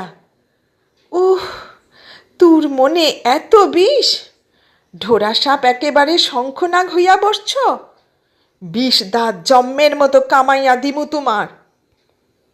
অতিকায় একটা গরুর পাখির মতো ঝাঁপিয়ে পড়ল জুলফিকার। বিশাল একখানা থাবায় পালঙ্ককে ছিনিয়ে নিল সে। সামনের লাটাবন চুরমার করে পালঙ্ককে শূন্যে তুলে মিলিয়ে গেল জুলফিকার। একখণ্ড দলিত সবুজ ছত্রখান হয়ে পড়ে রইল লাটাবনে। আকস্মিক একটা দুর্ঘটনায় একেবারে হতবুদ্ধি হয়ে গিয়েছিল রাজা সাহেব। জুলফিকারকে ঠেকাবার চেষ্টা করতে পারেনি সে, পারলও না। দেহ মন কেমন যেন বিবশ হয়ে গেছে তার। একসময় শঙ্খিনীর দৃষ্টি থেকে খরিসের ফনা মুছে গেল, বুক থেকে উত্তাল ঢেউ সরে গেল। জাফরানি ঘাগরায় রেশমি কাঁচুলিতে দুরায়ত চোখে মদিরতা মাখিয়ে সামনে এসে দাঁড়ালো শঙ্খিনী। আশ্চর্য মধুর গলায় ডাকল সে, রাজা সাহেব! এতক্ষণে হতভম্ব ভাবটা অনেকখানি কেটে গেছে রাজা সাহেবের চেতনা থেকে। সে বলল, কি? আচ্ছা, আমার থিকা কি পালঙ্কি বেশি সুন্দর? না। তবে উড়ে তোর মন দিলি কেন? তুই আমার হ রাজা সাহেব। আকুল আবেদনের মতো শোনালো শঙ্খিনীর গলা। রাজা সাহেবের নিঃশ্বাসের সীমানায় ঘন হয়ে এলো সে। আমি তোর হইতে পারি, তুই তবে আমার হ। আমার লগে ওই চর বেহুলায় চল। লাস্যময় দেহ কেমন পাণ্ডুর হয়ে এলো শঙ্খিনীর। বিবর্ণ গলায় সে বলল, কিন্তু এই বহর বিশহরী ইয়াগো যদি গুনাহ লাগে? রাজা সাহেব বলল। আশ্চর্য নিষ্পৃহ দেখালো তাকে। তুই সুন্দর, তুই ভালো শঙ্খিনী, কিন্তু তুই বিষ বাইদ্যানি। তুই তো ঘরের বউ হইতে পারবি না। এই বহরও ছাইরা যাইতে পারবি না কোনো দিন। কিলো পারবি? কয়দিন ভাইব্বা লই। তুই ঘরের বউ হইতে পারবি না, তা হইতে পারে পালঙ্ক। পালঙ্কেরে তুই আমারে দে শঙ্খিনী। শঙ্খিনীর হাত দুখানা নিজের মুঠিতে তুলে নিল রাজা সাহেব। আচমকা খানিকটা বিদ্যুৎ চমকে গেল যেন শঙ্খিনীর শিরায় শিরায়। প্রচণ্ড একটা ঝটকায় রাজা সাহেবের মুঠি থেকে নিজের হাত দুখানা ছিনিয়ে আনল। তারপর ঊর্ধ্বশ্বাসে দৌড়ে লাটাবনের ওপর দিয়ে উধাও হলো। আর বিমূঢ়ের মতো নাগমতী বেদেনীর পলায়নের বিজুরি রেখা দেখতে লাগলো রাজা সাহেব। আরও কয়েকটা দিন পার হলো। শীতের সকাল রোদের তুলি টানল সোনাই বিবির বিলে। তারপর দুপুরে সেই রোদের তেজ বাড়ল। তারও পর বেলা শেষ পেরিয়ে পাণ্ডুর রাত্রি ঝরল। সকাল দুপুর বিকেলের পুনরাভিনয় চলল এই কটা দিন। সেদিন পিয়ালের ছায়াতল থেকে পালিয়ে এসে হাজারমণি নৌকোর পাটাতনে আছড়ে পড়েছিল শঙ্খিনী। সারা দেহ ফুলে ফুলে উঠেছিল, হৃৎপিণ্ডটা দুলে দুলে উঠেছিল, আর হু হু ধারায় দুচোখে অবারণ বন্যা নেমেছিল বিষকন্যার। একটা তীক্ষ্ণ পরাজয়ের অপমানে তার ফুসফুসটা যেন ফেটে শতফালা হয়ে যাবে মনে হলো। পালঙ্ক উন্মনা ভুঁই চাপার মতো একটা মেয়ে। শালিক পাখি বলে তাকে সোহাগ করে শঙ্খিনী। সেই ভীরু চোখের শান্ত মেয়েই আজ তার প্রতিদ্বন্দ্বী, তার একান্ত পুরুষের ওপর প্রখর থাবা বসিয়েছে। রাজা সাহেবের রক্তে রক্তে নীরের প্রেম আরও নিবিড় করে ছড়িয়ে দিয়েছে, আরও গহন করে মিশিয়ে দিয়েছে গৃহী পৃথিবীর বিষ। এ বিষ তোলার মন্ত্র শঙ্খিনীর অজানা। এ সাপের ছোবল বিষকন্যাকেও বিষে জর্জর করে তুলেছে। কিছুক্ষণ পর আরক্ত চোখে উঠে বসেছিল শঙ্খিনী। চোখ দুটো তার অগ্নিশিখার মতো জ্বলছে। জোরে জোরে শ্বাস টানছে সে। হ্যাঁ, জুলফিকারকে একটা ইঙ্গিত করলে এই মুহূর্তে পালঙ্কের মুন্ডটা উপড়ে আনতে পারে, ছিঁড়ে টুকরো টুকরো করে ফেলতে পারে পারাবতের মতো লঘু দেহটা। দ্রোণফুলের পাপড়ির মতো এই সোনাই বিবির বিলে ছড়িয়ে ছড়িয়ে দিতে পারে পালঙ্কের ছিন্ন শরীরের প্রতিটি অংশ। কিন্তু কিছুই করল না শঙ্খিনী। প্রতিশোধ, অসহ্য জ্বালায় রক্তের প্রতিটি কণিকা প্রখর হয়ে উঠেছে। প্রতিশোধ তাকে নিতেই হবে। তিল তিল অত্যাচারে, আঘাতে আঘাতে পালঙ্ককে ক্ষয়িত করবে সে। ভুঁই চাপা মেয়ে জানে না কি নিষ্ঠুর দাবাগ্নির দিকে, কি নির্মম দুঃস্বপ্নের দিকে হাত বাড়িয়েছে সে। পান্নাঘরের পাশের একটা ডোরার মধ্যে পালঙ্ককে বন্দি করে রেখে দিল শঙ্খিনী। শীতের রাত এখন আরও গভীর, আরও গাঢ় হয়ে উঠেছে। আকাশে ফুটে বেরিয়েছে সপ্তর্ষি।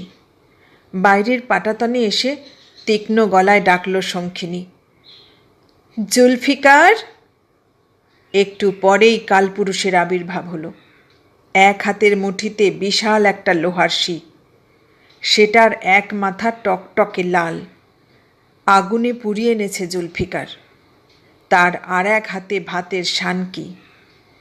গর, একটা প্রেতায়িত শব্দ তরঙ্গিত হয়ে উঠল আকাশতলে। তারপর পান্নাঘরের পাশের কামরায় তালা খুলল শঙ্খিনী। পাটাতনের ওপর একটা নিভু নিভু কুপি জ্বলছে। তার পাশে ধনুকের মতো বেঁকে রয়েছে পালঙ্কের দেহটা। সে দেহ অনাবৃত, শীতার্ত। শঙ্খিনী হিসিস করে উঠল, এই কালনাগ, ওঠ!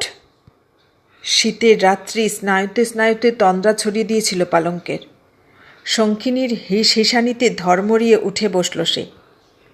তারপর অমানুষিক গলায় আকাশ ফাটানো চিৎকার করে উঠল, কেননা ওঠার আগেই জুলফিকার তার কপালে জ্বলন্ত শিকটা দিয়ে একটা তিলক এঁকে দিয়েছে। খলখল উদ্দাম হাসিতে ভেঙে পড়ল শঙ্খিনী। কি লোকাল নাগ, আমার নাগরেরে আর কায়রা নিবি? এই জন্মের লেগা ওই ঘর, ওই স্বামী শিকায় তৈল্লা রাখলো নটি মাগি। হাসতে হাসতে পালঙ্কের কাছে অন্তরঙ্গ হয়ে বসে পড়ল শঙ্খিনী। তোর কপালে বৈষ্টমী গো লাখান 7টা তিলক দিছি, কাইল একখানা আরশি দিয়া জামু, দেখিস। খিলো, রাজা সাহেবের উপর অখনও তোর টান আছে? অখন কেন, সারা জনম থাকব। পীড়িতের জোরে তো মনের মানুষকে ধৈর্য রাখতে পারো না, আমার উপর তার শোধ লও। আশ্চর্য জলভরা চোখে তাকিয়ে রইল পালঙ্কে। ও, ত্যায় যখনও আছে দেখি কালনাগের। আচ্ছা, আর কয়দিন থাকে আমিও দেখুম। আমিও 20 বাইদ্যানি, আর 20 ছাড় 20 পার 20 বেবাক তুলনের মন্তর আমার জানা আছে। ভাতের শানকিটা পাটাতনের ওপর রেখে বাইরে বেরিয়ে এলো জুলফিকার। তার পেছনে শঙ্খিনী। তালাটা বন্ধ করে আকাশের দিকে একবার দৃষ্টিটা ছড়িয়ে দিল। সে কিছুতেই ধরতে পারছে না কোন নিরাপদ আশ্রয়ে দাঁড়িয়ে এত তেজ সংগ্রহ করছে পালঙ্ক। কণায় কণায় শক্তি আহরণ করে নিজেকে দুর্জয় করে তুলছে। দিনের শেষে সপ্তর্ষি জাগা রাতে একবার আসে শঙ্খিনী আর জুলফিকার। এক শানকি ভাত আর কপালের ওপর আগ্নেয় শিকের একটি দহন রেখা এঁকে চলে যায়। আজকের মতো তার পর্ব শেষ হলো। নিজের নৌকায় আসতে আসতে একটা নিষিদ্ধ ভাবনায় মনটা ভরে গেল শঙ্খিনীর। যে নীরের প্রেরণা পালঙ্ককে কণায় কণায় উত্তাপ দিয়ে শক্তি দিয়ে দুর্বার করে তুলছে, রাজা সাহেবের যে প্রেমের আশ্বাসে দুর্জর হয়ে উঠেছে পালঙ্ক, সেই নীর, সেই প্রেমের আলিঙ্গনে নিজেকে সমর্পণ করলে কেমন হয়? কেমন হয় এই যাযাবর বহর থেকে পালিয়ে গিয়ে রাজা সাহেবের স্নিগ্ধ কামনার হাত ধরে কোনো বনস্পতির নিভৃত ছায়ায় কল্যাণবধূ সাজলে, মধুর একটি গৃহাঙ্গন রচনা করলে? পরের দিন সকালে 3টা লোক এলো সোনাই বিবির বিলে। বাজিতপুরের বারুই মহাজন পাঠিয়েছে। তার বাড়ির উঠোনে কাল রাত্রে সাপে কেটেছে এক ভাগ কৃষাণকে। এই মুহূর্তে হু হু তুফানের মতো ছুটে যেতে হবে সেখানে। বিশ্বহরীর নির্দেশ, সাপে কাটার খবর এলেই তাদের ছুটতে হয়। কাঁধে বিষ পাথর, মেটে সরার ডালা আর মাথায় জড়িবুটির ঝাঁপি সাজিয়ে নিল শঙ্খিনী। ইরানি নৌকার বাদামের মতো নানা রঙের একটা ঘাগরা দুলিয়ে দিল কোমর থেকে। তারপর পান্হা ঘরের মধ্যে চলে এলো। সঙ্গে যাবে ডহর বিবি। পান্হা ঘর, এই ঘরের মধ্যে কোনো বেদেরা এমন কিছু করে না যা অপবিত্র। মনের সমস্ত অসুচিতা, সমস্ত কুশ্রী ভীষণতা চৌকাঠের ওপাশে নির্বাসন দিয়ে এ ঘরে ঢোকে তারা। মনকে একাগ্র করে নেয়, শুচি স্নান করিয়ে নেয়। সামনে শ্বেতপাথরের ফলকের ওপর বিশ্বহরীর মূর্তি মাটি দিয়ে নিজেরাই তৈরি করে নিয়েছে বেবাজিয়ারা। সপ্তনাগের চূড়াচক্রে দেবীর অধিষ্ঠান। মাথার ওপর বরুণ ছত্র ধরেছে কালীয় নাগ। গজমতী হয়েছে উদয় নাগ। মণিবন্ধে বলয় হয়েছে খৈজাতি। দেবীর সুডৌল বক্ষকুম্ভ কাঁচুলি হয়ে ঢেকেছে চক্রচূড় আর শঙ্খনাগ। তক্ষক আর লাউডগা, খরিশ আর কালজাতি বুনে বুনে ঘাগরা রচনা করা হয়েছে। কটিতট থেকে সেই ঘাগরা দুলিয়ে দিয়েছেন দেবী। আঙুলে আঙুলে অঙ্গুরি হয়েছে সুতো শঙ্খ। পায়ে জড়িয়ে জড়িয়ে মল হয়েছে দাঁড়াস। কর্ণভূষণ হয়ে দোদুল দুল দুলছে সাদা চিতির ফনা। সামনের ধূপাধার ধোঁয়ার রেখা ছড়িয়ে ছড়িয়ে পান্হা ঘরকে সুরভিত করে তুলেছে। একবার দেবী মূর্তির দিকে তাকালো শঙ্খিনী। সে মূর্তি ভীষণা, অহিভূষণা। মূর্তির সামনে সাষ্টাঙ্গে শুয়ে পড়ল যাযাবরী। 8টি অঙ্গ নিবেদন করে প্রণাম করল সে। প্রসাদ চাই, নাগমতির চোখে প্রার্থনা, একটি কৃপাকণা চাই। সাপে কাটা রোগী দেখতে যাবে সে। দেবীর করুণা থাকলে লক্ষিন্দরের মৃত্যু বিষ সে নামিয়ে দিতে পারে। তাই বাজিতপুর রওনা হবার আগে বিশ্বহরীর করুণা ভিক্ষা করতে এসেছে বিষ বেদেনী। বিশ্বহরীর দৃষ্টিতে কি অপরূপ স্নিগ্ধতা! হঠাৎ চমকে উঠল যাযাবরী। একটি ভয়াল ভাবনায়, একটি নিষিদ্ধ চিন্তায় সমস্ত স্নায়ুগুলো থরথর কেঁপে উঠল। রাজা সাহেব, পালঙ্ক! সে যখন জড়িবুটির ঝাঁপি নিয়ে গৃহস্থের বাড়ি যাবে, সেই সময় যদি রাজা সাহেব বহরে আসে! মনের সমস্ত সুচিতার ওপর একখানা কালো পর্দা নেমে এলো শঙ্খিনীর। শিউরে উঠল বেদেনী। একবার দেবী মূর্তির দিকে তাকালো সে। দেবীর দৃষ্টি থেকে একটু আগের প্রসন্নতা সরে গেছে। প্রতিটি অঙ্গ থেকে ক্রুদ্ধ ফনা তুলে দাঁড়িয়েছে চক্রচূড়, শঙ্খনাগ, তক্ষক, খৈজাতি। প্রলয়ের গর্জন শুনতে পেল শঙ্খিনী। সে গর্জন তার কলুষিত মনকে শাসন করার জন্য ভয়ঙ্কর হয়ে উঠেছে। চেতনাটা কেমন যেন স্তিমিত হয়ে আসছে যাযাবরীর। রক্তের কণাগুলো ঝিমঝিম করছে। মূর্ছিত হয়ে লুটিয়েই পড়ত সে। বাইরে থেকে ডহর বিবির কণ্ঠ ভেসে এলো, আম্মা, অনেক বেলা হইয়া গেল, তাড়াতাড়ি কর। চোখ দুটো বুজে পান্হা ঘর থেকে রুদ্ধশ্বাসে দৌড়ে বেরিয়ে এলো শঙ্খিনী। বিগ্রহের দিকে আর একবারও তাকাতে পারেনি সে। তার মনে হলো বিশ্বহরীর মূর্তি থেকে উল্কার মতো ছুটে আসবে নাগিনীরা। সারা শরীর বেয়ে কালঘাম ছুটেছে শঙ্খিনীর। ফুসফুস ভরে জোরে জোরে শ্বাস টানতে লাগলো সে। সমস্ত স্নায়ুগুলো আর্তনাদ করে উঠল তার। সে বাজিতপুর যাবে না। পান্হা ঘরের মধ্যে এইমাত্র সে যে অপরাধ করে এসেছে তার প্রায়শ্চিত্ত না হওয়া পর্যন্ত মনসার কোনো মন্ত্র উচ্চারণ করার অধিকার নেই তার। বাজিতপুরের মানুষ তিনটি ব্যস্ত হয়ে উঠল। চলো বৈদ্যানী, অনেকটা পথ যাইতে হইব। কি আশ্চর্য! মনের আর্তনাদ কণ্ঠ চিরে মুক্তি পেল না শঙ্খিনীর। বিষকন্যা সে। সাপে কাটার খবর এলেই ছুটে যেতে হয় তাদের। এই পৃথিবীর সব জায়গায় মনসার আটন। তার সর্বত্রগামী দৃষ্টি থেকে মুক্তি নেই, যেতেই হয় তাদের, নইলে সমস্ত গুণ সমস্ত মন্ত্র নিষ্ফল হয়ে যাবে। বিষহরীর ক্রোধ এসে পড়বে। ময়াল সাপের মতো বাজিতপুর তাকে আকর্ষণ করছে, আর পান্হা ঘর পেছন থেকে ক্রুদ্ধ তর্জনী তুলে শাসন করছে। আতঙ্কে কেঁপে কেঁপে উঠল শঙ্কিনী। এক সময় সম্মোহিতের মতো লোক তিনটির সঙ্গে এগিয়ে চলল শঙ্খিনী। তার পাশে ডহর বিবি। লাটাবন পেরিয়ে সরজঙ্গল উজিয়ে বেদঝোপ পাশে ফেলে সেই পিয়ালের ছায়াতলে একটা প্রেত লোকে এসে পড়ল যেন শঙ্খিনী। অনেক দিন পর আবার রাজা সাহেবের সঙ্গে চোখাচোখি হলো হঠাৎ।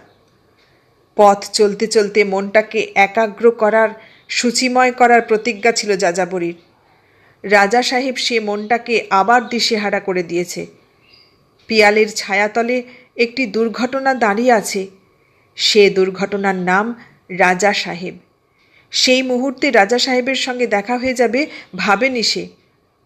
রাজা সাহেব বলল, অনেক দিন পালঙ্কেরে দেখি না শঙ্খিনী, ও গেল কোনখানে? যে চিন্তাটাকে প্রবল পেশনে সংহার করতে চেয়েছিল শঙ্খিনী, রন্ধ্রমুখ পেয়ে দুর্বার বেগে সেটা বেরিয়ে এলো। মশালের শিখা এসে চেতনাকে ছুঁয়ে গেল। গর্জে উঠল শঙ্খিনী, পালঙ্কি কবরে গেছে। শোন রাজা সাহেব, এই বিলে তোরা আর থাকতে পারবি না। দুই দল এক লগে থাকন যায় না। আমি বাজিতপুর যাইতে আছি। আইসা যেন দেখি তোরা চইল্লা গেছস। রাজা সাহেবের নির্বাক দৃষ্টির সামনে থেকে হন হন পা চালিয়ে চলে গেল শঙ্খিনী। মনের মধ্যে নিষ্ঠুর একটা প্রশ্ন, নির্মম একটা জ্বালা ধরে নিয়ে গেল সে। সত্যি কি সে চায় সোনাই বিবির বিল থেকে রাজা সাহেব তার বহন নিয়ে অন্য কোনো দিগন্তে উধাও হোক, চলে যাক তার দৃষ্টির বাইরে, তার কামনা থেকে অনেক দূরে কোনো অধরা নিরুদ্দেশে? তবে সেদিন তাকে সে এখানেই পাড়া গাঁথার প্রার্থনা জানিয়েছিল কেন? কেন? দুদিন পর বাজিতপুর থেকে ফিরে এলো শঙ্খিনী। শরীরে অসহ্য উত্তাপ, রক্তলাল চোখ, এলোমেলো চুল, ঘাঘরা আর কাঁচুলি শিথিল। অলৌকিক কিছু যেন শঙ্খিনীর দেহ মনে ভর করেছে। কোনো দিকে কণামাত্র ভ্রুপাত নেই তার। উদ্ভ্রান্তের মতো পান্হা ঘরের মধ্যে চলে গেল সে। তারপর বিষহরীর বিগ্রহের সামনে নিজের দেহটিকে ছুঁড়ে দিল। দুপুরের আকাশে আকাশে অভ্র রঙের রোদ ছড়িয়ে পড়েছে। বেবাজিয়ারা সোনাই বিবির বিলে এদিক সেদিক ছড়িয়ে ছিটিয়েছিল। একসময় সকলে ভীরু ভীরু পায়ে পান্হা ঘরের সামনে এসে জড়ো হলো। সকলের দৃষ্টি শঙ্কায় ভরে গেছে। পরস্পরের দিকে তাকিয়ে তাকিয়ে একই নিরুপায় জিজ্ঞাসার উত্তর সন্ধান করতে লাগলো বেবাজিয়ারা। শুধু বিলের পাড়ে একটা শিলামূর্তির মতো দাঁড়িয়ে রইল ডহর বিবি। শঙ্খিনীর সঙ্গে বাজিতপুরে গিয়েছিল সে। খানিকটা পর বেদেরা পান্হা ঘরের দরজা থেকে সরে এলো। তারপর ডহর বিবির চারপাশে বৃত্তের মতো নিবিড় হয়ে দাঁড়ালো। অজানা এক আতঙ্কে হাসি খুশি বেদেরা একেবারেই নিভে গিয়েছে। মহবৃতের ভয়াতুর কণ্ঠটা ফিসফিস শোনালো, কিলো ডহর, তুই তো গেছিলি উর লগে বাজিতপুর, ব্যাপারখান কি? কিছুই তো বুঝতে পারি না। চনমনে দৃষ্টিটা একবার পান্হা ঘরের মধ্যে ছড়িয়ে দিল ডহর বিবি। দুর্বোধ্য একটা রহস্যের মতো থরথর করে কাঁপছে শঙ্খিনী। পিঙ্গল দুটি চোখের মণি থেকে খরিত হচ্ছে লবণাক্ত অশ্রুর বন্যা। সমস্ত পৃথিবী থেকে নিজেকে শামুকের মতো গুটিয়ে এনেছে সে। উচ্ছ্বসিত কান্না দিয়ে নিজেকে শোধন করছে নাগকন্যা, প্রায়শ্চিত্ত করছে। ডহর বিবি বলল, বিশ্বহরির গুণা লাগছে ওর। কাটা ঘাড় রুগী ঝাড়তে বৈশা কি জানি খালি ভাবতে লাগলো, মন্তর আইল না মুখে। সাপে কাটা মানুষটা নীল বর্ণ হইয়া মইরা গেল। চোখের সামনে মানুষটা মরল, আর ও বৈশা বৈশা দেখল, এতটুকু ঝাড়ফুঁক করল না, একেবারে বোবা হইয়া গেল যেন। শঙ্কিত দৃষ্টিটা সকলের মুখের ওপর দিয়ে চক্রাকারে বুলিয়ে নিয়ে গেল ডহর বিবি। অবর্ণনীয় ভয়ে বেবাজিয়াদের মুখ চোখ পাণ্ডুর হয়ে গেছে। মনে হলো চোখের তারাগুলো ছিটকে বেরিয়ে আসবে তাদের।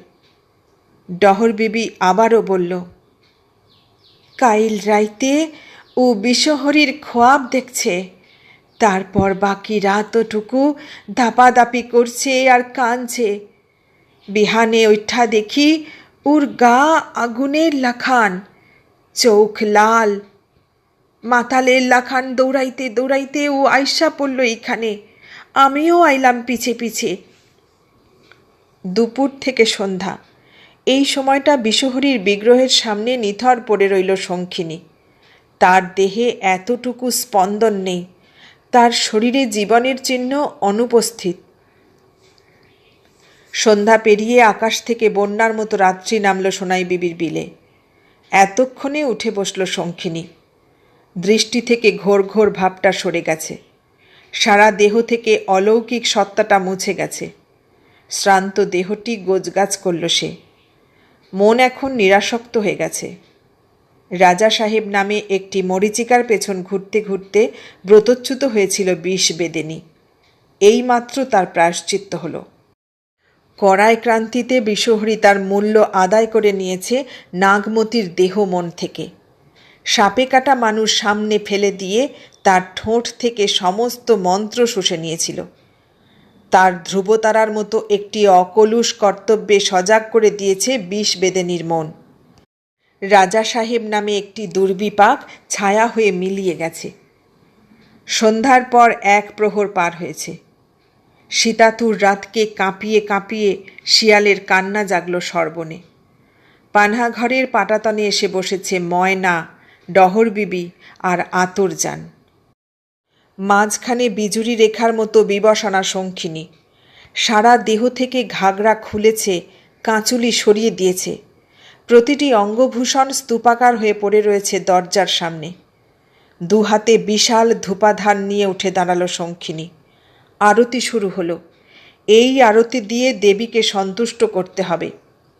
নির্বাধার শেষতম রিপুকে, রাজা সাহেব নামে একটি তীব্র প্রলোভনকে দেহ মনের কামনা থেকে নিশ্চিহ্ন করতে হবে।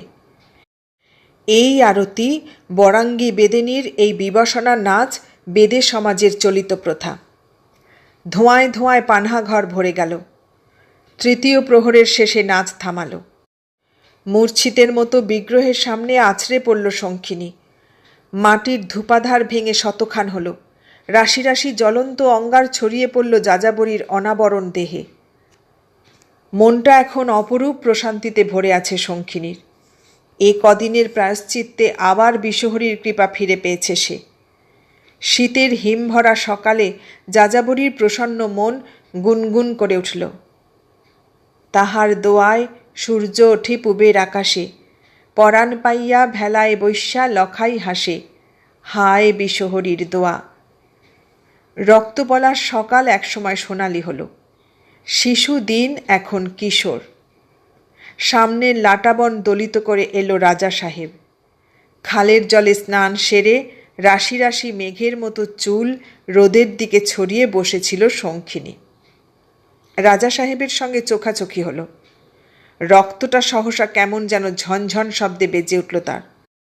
মাত্র একটা অসতর্ক মুহূর্ত। তারপরেই আশ্চর্য সংযমে নিজেকে নিষ্পৃহ করে নিল। রাজা সাহেব সামনে এসে দাঁড়ালো। আমরা চইল্লাই যাইতাম শঙ্খিনী, খালি একটা কথার লাইগা রইয়া গেলাম। আমার কথা খান শুনবি? তোর কথা আমি জানি, পালঙ্কিরে চাস তো? হ, তুই আমারে পালং কেড়ে দে, আমি তোরে ঠিক ঠিক দাম দিব, আমার বহরটাই তুরে দিমু। দাম দিতে হইব না, পালঙ্কিরে নিয়া তুই আমারে বাঁচা। পালঙ্কি থাকলেও তোর কথা মনে পড়ব, তোর কথা মনে পড়লে বিষহরীর গোসা আইসা পড়ব আমার উপর। তুই শাদি করুরে, তারপর কোনোখানে যাইস গিয়া, আর আমার সামনে আসিস না। আশ্চর্য নির্লিপ্ত শোনালো শঙ্খিনীর কণ্ঠ। সাচা কইস? আমার গা ছুঁইয়া ক দেখি। বিস্ময়ে উত্তেজনায় আরও ঘনিষ্ঠ হয়ে এলো রাজা সাহেব। যা যা দূরে সর, তোর গায়ে বড় ঘরের গন্ধ, বড় গুণা। বিষ বাইদ্যানি মিছা কয় না, যা কইলাম তাই কইব। পরশুদিন তুগো শাদি, আমি তুগো শাদি দিমু। কিছুক্ষণ শঙ্খিনীর দিকে তাকিয়ে রইল রাজা সাহেব। এই কদিনের মধ্যে একটা জন্মান্তর ঘটে গেছে নাকি যাযাবরীর? সমস্ত কামনাকে, সমস্ত যৌবনের একান্ত প্রত্যাশাকে কোথায় নির্বাসন দিল শঙ্খিনী?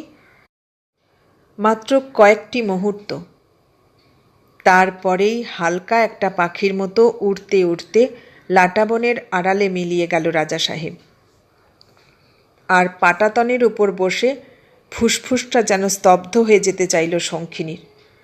কিন্তু না, বুকের মধ্যে যে উত্তাল সমুদ্র ঢেউ ভাঙছে তাকে এতটুকু প্রশ্রয় দেওয়া চলবে না, তাহলে বিষহরীর ক্রোধ সহস্রফণা দাবাগ্নির মতো তাকে পুড়িয়ে ছারখার করে দেবে।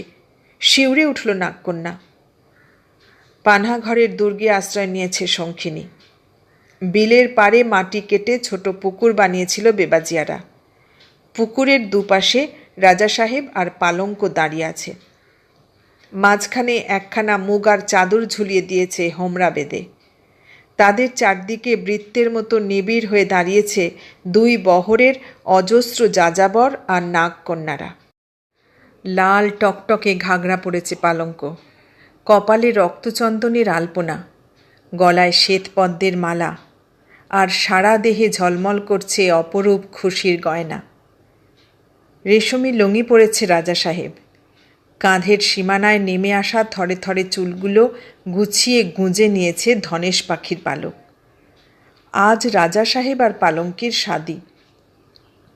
বেলা শেষের আলো এক রঙিন স্বপ্ন আঁকছে দুজনের মুখের ওপর। দেখতে দেখতে চোখ দুটো জ্বালা করে উঠল শঙ্খিনীর। প্রচণ্ড শব্দ করে জানালার পাল্লা দুটো বন্ধ করে দিল সে। বিলের পাড়ে ওই ছবি তার স্নায়ুতে স্নায়ুতে একটা বিপর্যয়ের মতো ঘনিয়ে আসতে শুরু করেছে। ভাতারমারির বিল থেকে আমন্ত্রণ করে আনা হয়েছে হোমরা বেদেকে। হোমরা বেদে বেবাজিয়াদের শাদিতে পুরোহিত। বেদে আর বেদিনীর মধ্যে সেতুবন্ধ। তার চুলের রং ধূসর, চোখের দৃষ্টি ঘোলাটে, তার কোমরে ধনুক, খসখসে দেহ থেকে খই উঠছে। হোমরা বলল, শানজর হইব এইবার। দুলহা রাজি, দুলহন রাজি। মাথা দুলিয়ে স্বীকৃতি জানালো রাজা সাহেব আর পালঙ্ক। মুগার চাদরখানা চকিতে তুলে নিল হোমরা, আর ছোট পুকুরের বুকে ঝকঝকে জলের আয়নায় শুভ দৃষ্টি হল দুটি মুগ্ধ মানব মানবীর। শাদি শেষ হইল, ঘোষণা করল হোমরা বেদে।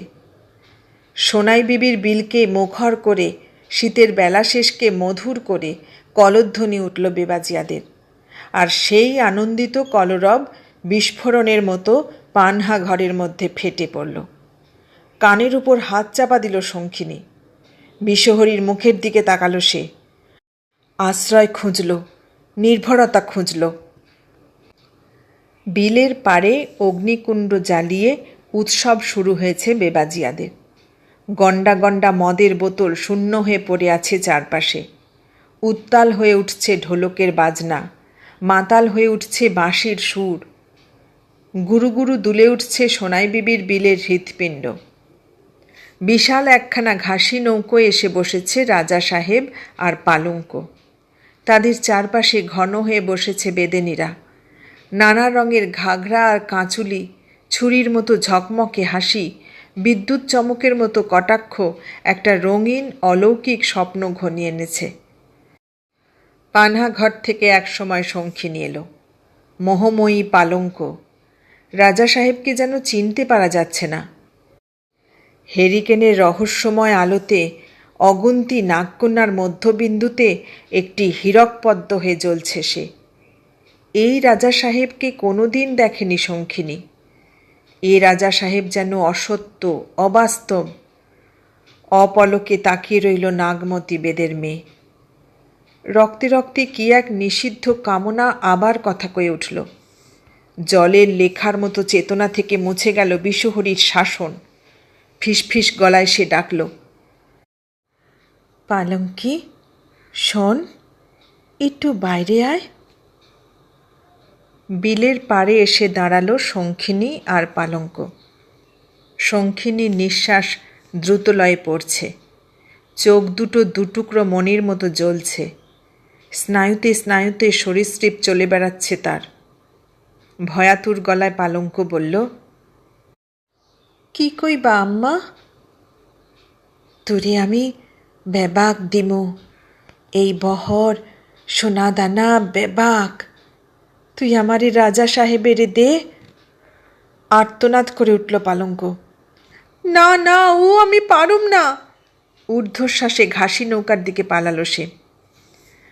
আচ্ছা, কেমনে তুই আমার পুরুষেরে ভোগ করাস দেখুম। সমস্ত দেহটা দাবানলের মতো জ্বলতে লাগলো শঙ্খিনীর। কয়েকটি মাত্র মুহূর্ত, তারপরেই লাটাবনের ঘন অরণ্যে লম্বা লম্বা পা ফেলে অদৃশ্য হলো শঙ্খিনী। এখনই তার প্রয়োজন, তার একান্ত প্রয়োজন একটা। জলবাংলায় বেদেদের মধ্যে একটা রীতি আছে, বাসর সজ্জায় যাবার আগে দুলহা আর দুলহান সাপের মালা বদল করে।